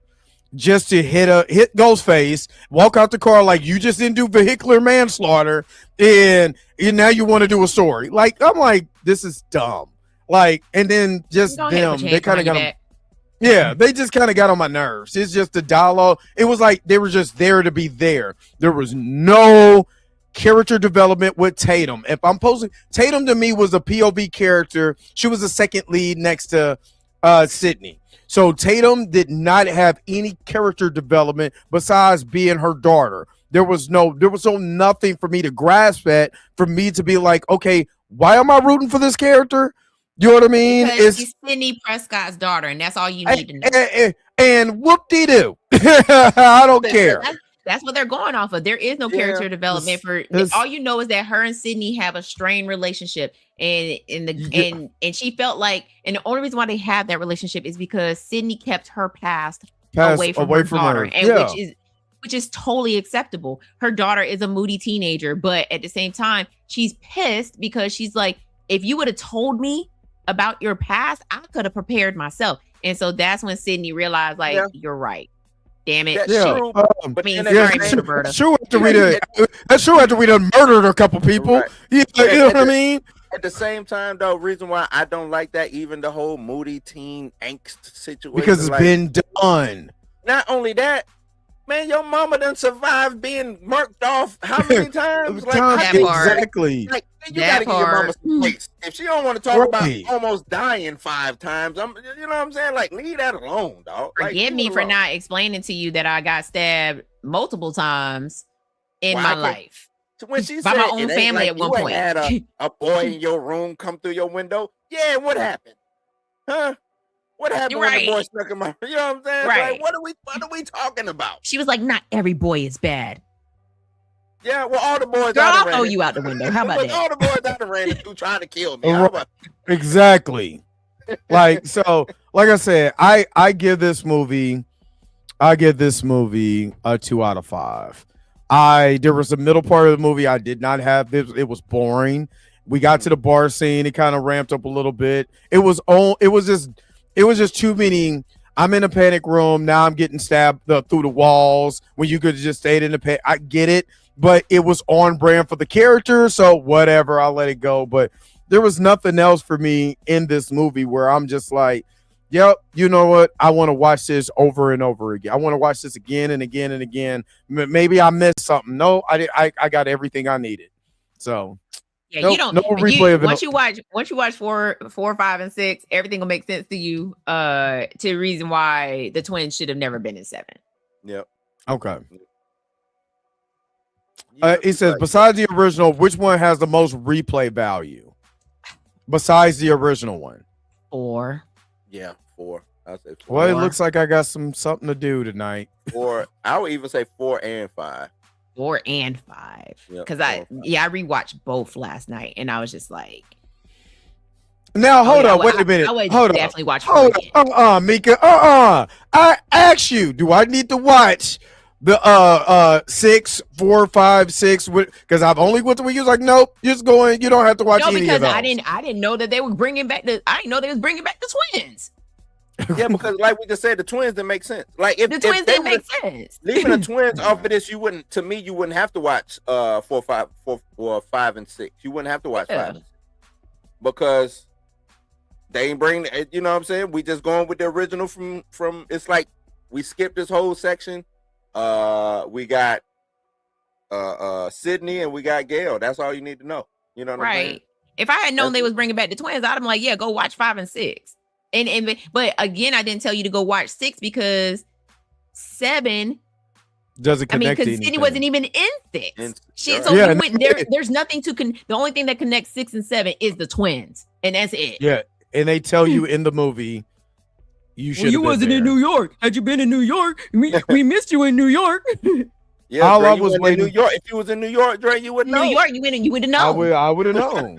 All I'm missing is a booty doom doom. Would you be there? Oh yeah, like there's the only reason why is I would say 5 and 6 connect to each other, obviously, but 7 connects to nothing, except for the original.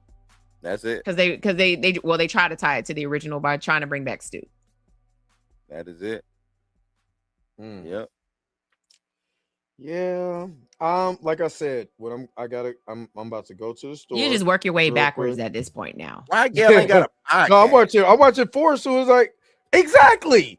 Why does she have a podcast? Because was it 6? She was like true crime is the wave now.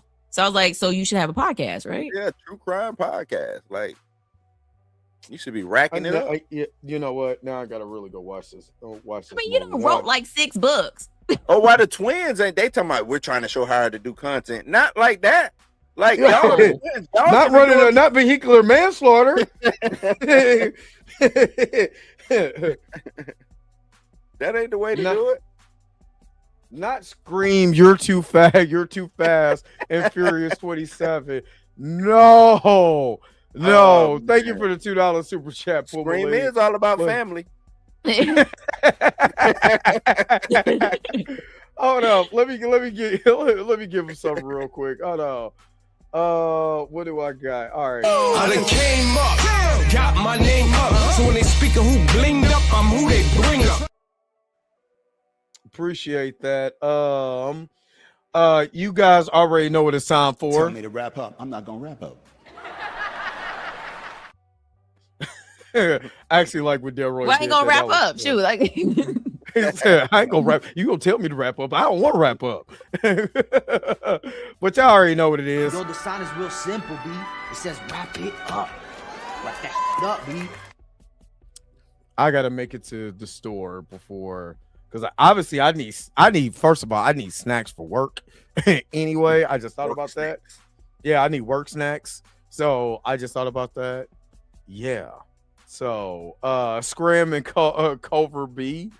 Cause Scram and Cover 8 and Scram 8 and we're never gonna die. They're gonna do this until we're 90. Scream's never had a second title though. It's always just been Scream. It's just been Scream. It's just Scream. They gotta do Scream. a second Scream title 1, now. Scream 2, 3, 4, Scream 6. It actually, when I looked at Scream, it's Scream with a 4 in the middle of it. Because I'm looking at Paramount Plus now that I haven't. That's what I was doing. Like I was looking, I was like, well, why would I buy it when they got the whole thing on freaking Paramount? So, and then Scream 5.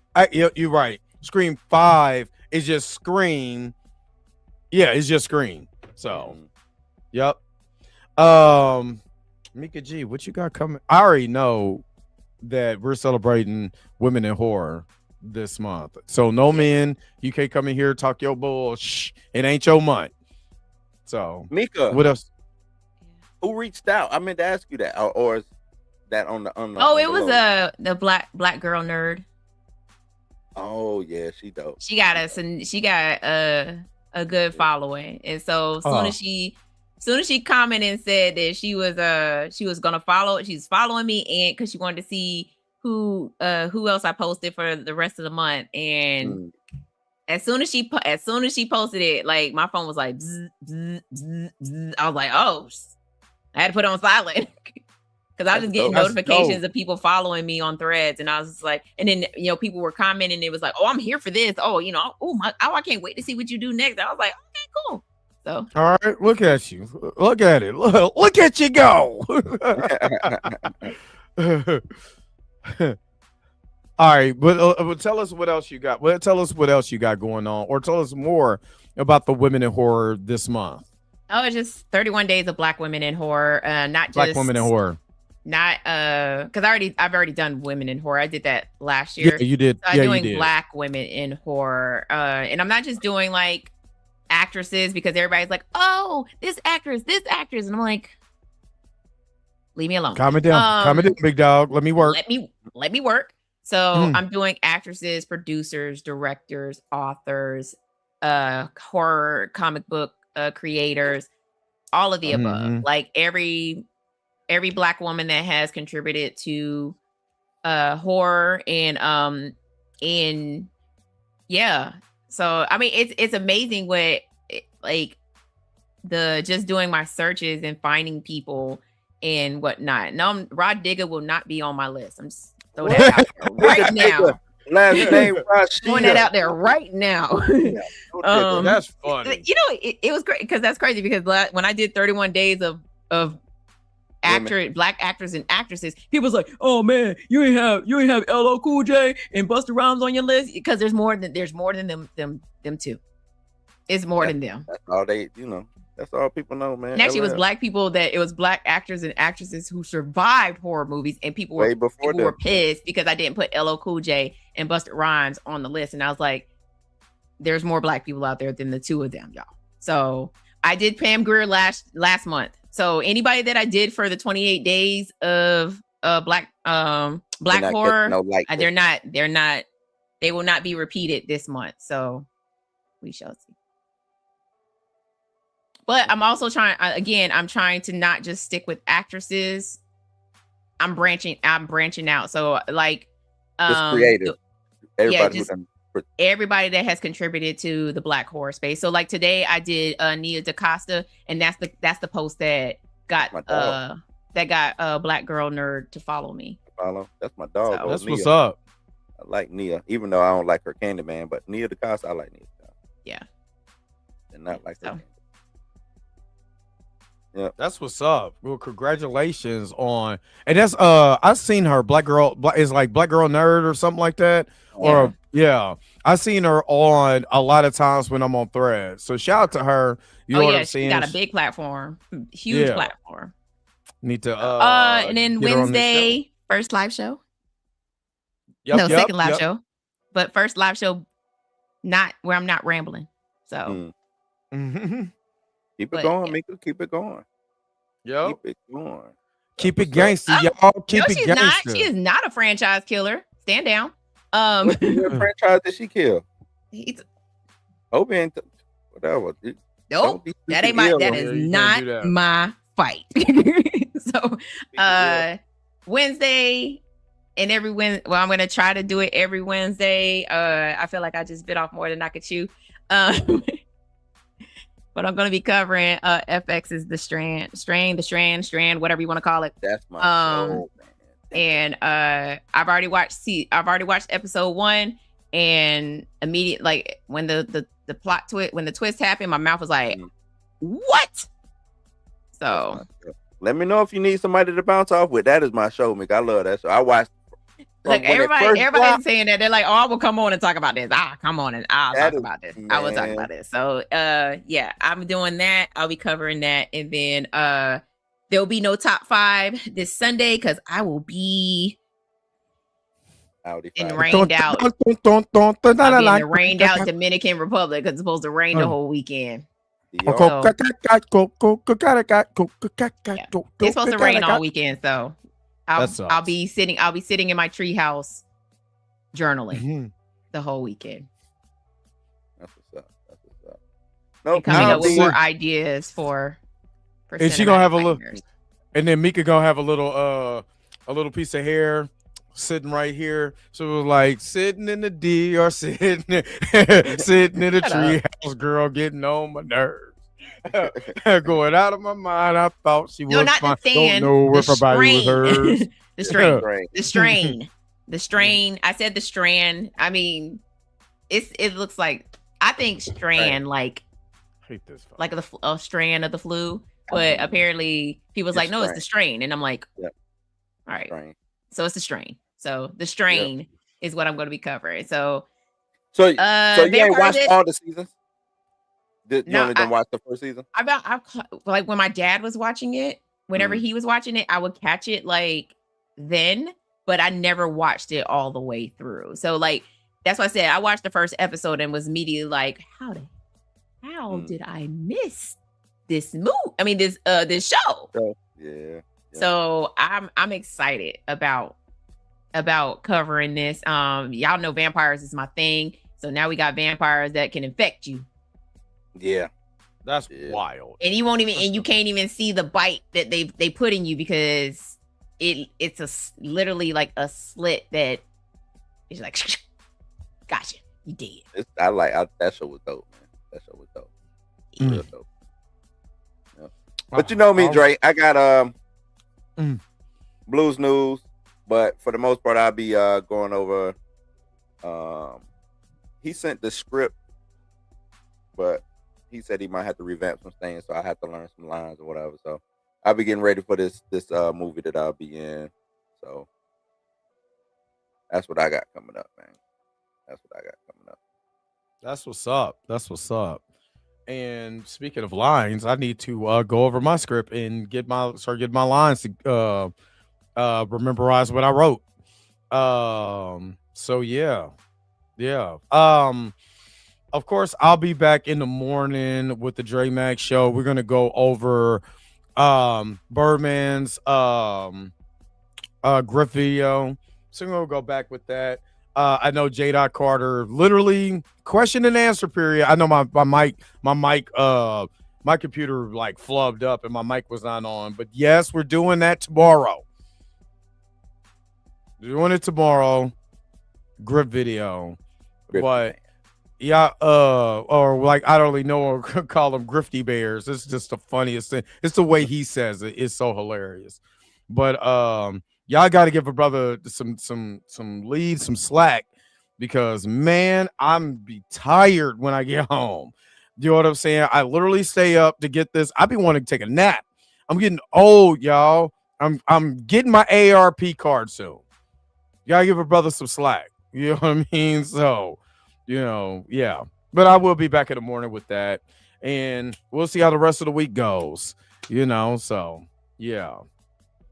Is Keenan directed a new scary movie? I think he is. I think everybody is back. Yeah, I mean, hell, Kim is in this version. So no, I don't need a V8. What I need is a nap. I work 11 hours, buddy, and I come home and I give you entertainment. I feel like a whore at this time. I'm only getting $40 for this. So, well, yeah, I'm tired. I'm tired, and then I gotta be at work because we're on shutdown this week. So I gotta be at work to do repairs at 5 in the afternoon. So I really gotta get off, go to bed, get up. You know what I'm saying? Hey, Abundance, you over here? You about to be a timeout for 55 months? You over here tripping? You are over here tripping. Was that funny? What? Yeah, you are tripping. Well, anyway, thank you for another episode of the Blurred AF, because people are here tripping. Get Dre that walk. Ain't that about a? You know what? Thank you so very much for tuning in. Thank you so very much for tuning in to another episode of I'm about to spaz out on people. The brazen bull for you. Not the brazen bull. Y'all crazy. Thank you so very much for tuning in. What did you guys think about? Hey, put it in the comments. I know you guys are in the chat, but make sure you put it in the comments right now. Go over to the comments and tell me what you thought of Scream 7. If you watched it, did you like it? What would you rank it? Juice. Put it in the comment section. I'm gonna give it one head slide and a bar tap. That's what I'm gonna give it. What Mika said. Garbage pail juice. Put it in the comment section below and let us know if you thought it was garbage pail juice with me. And put what Mika said, garbage pail juice, put that in the comments.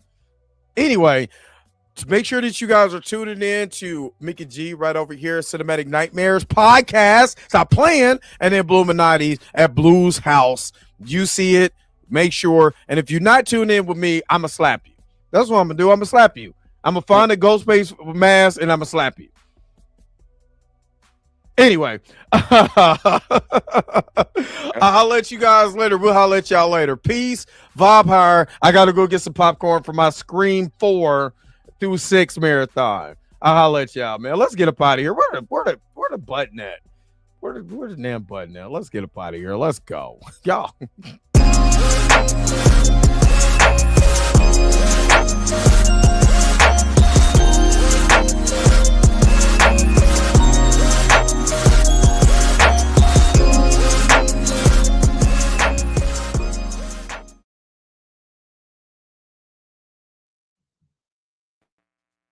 Yes, Mika.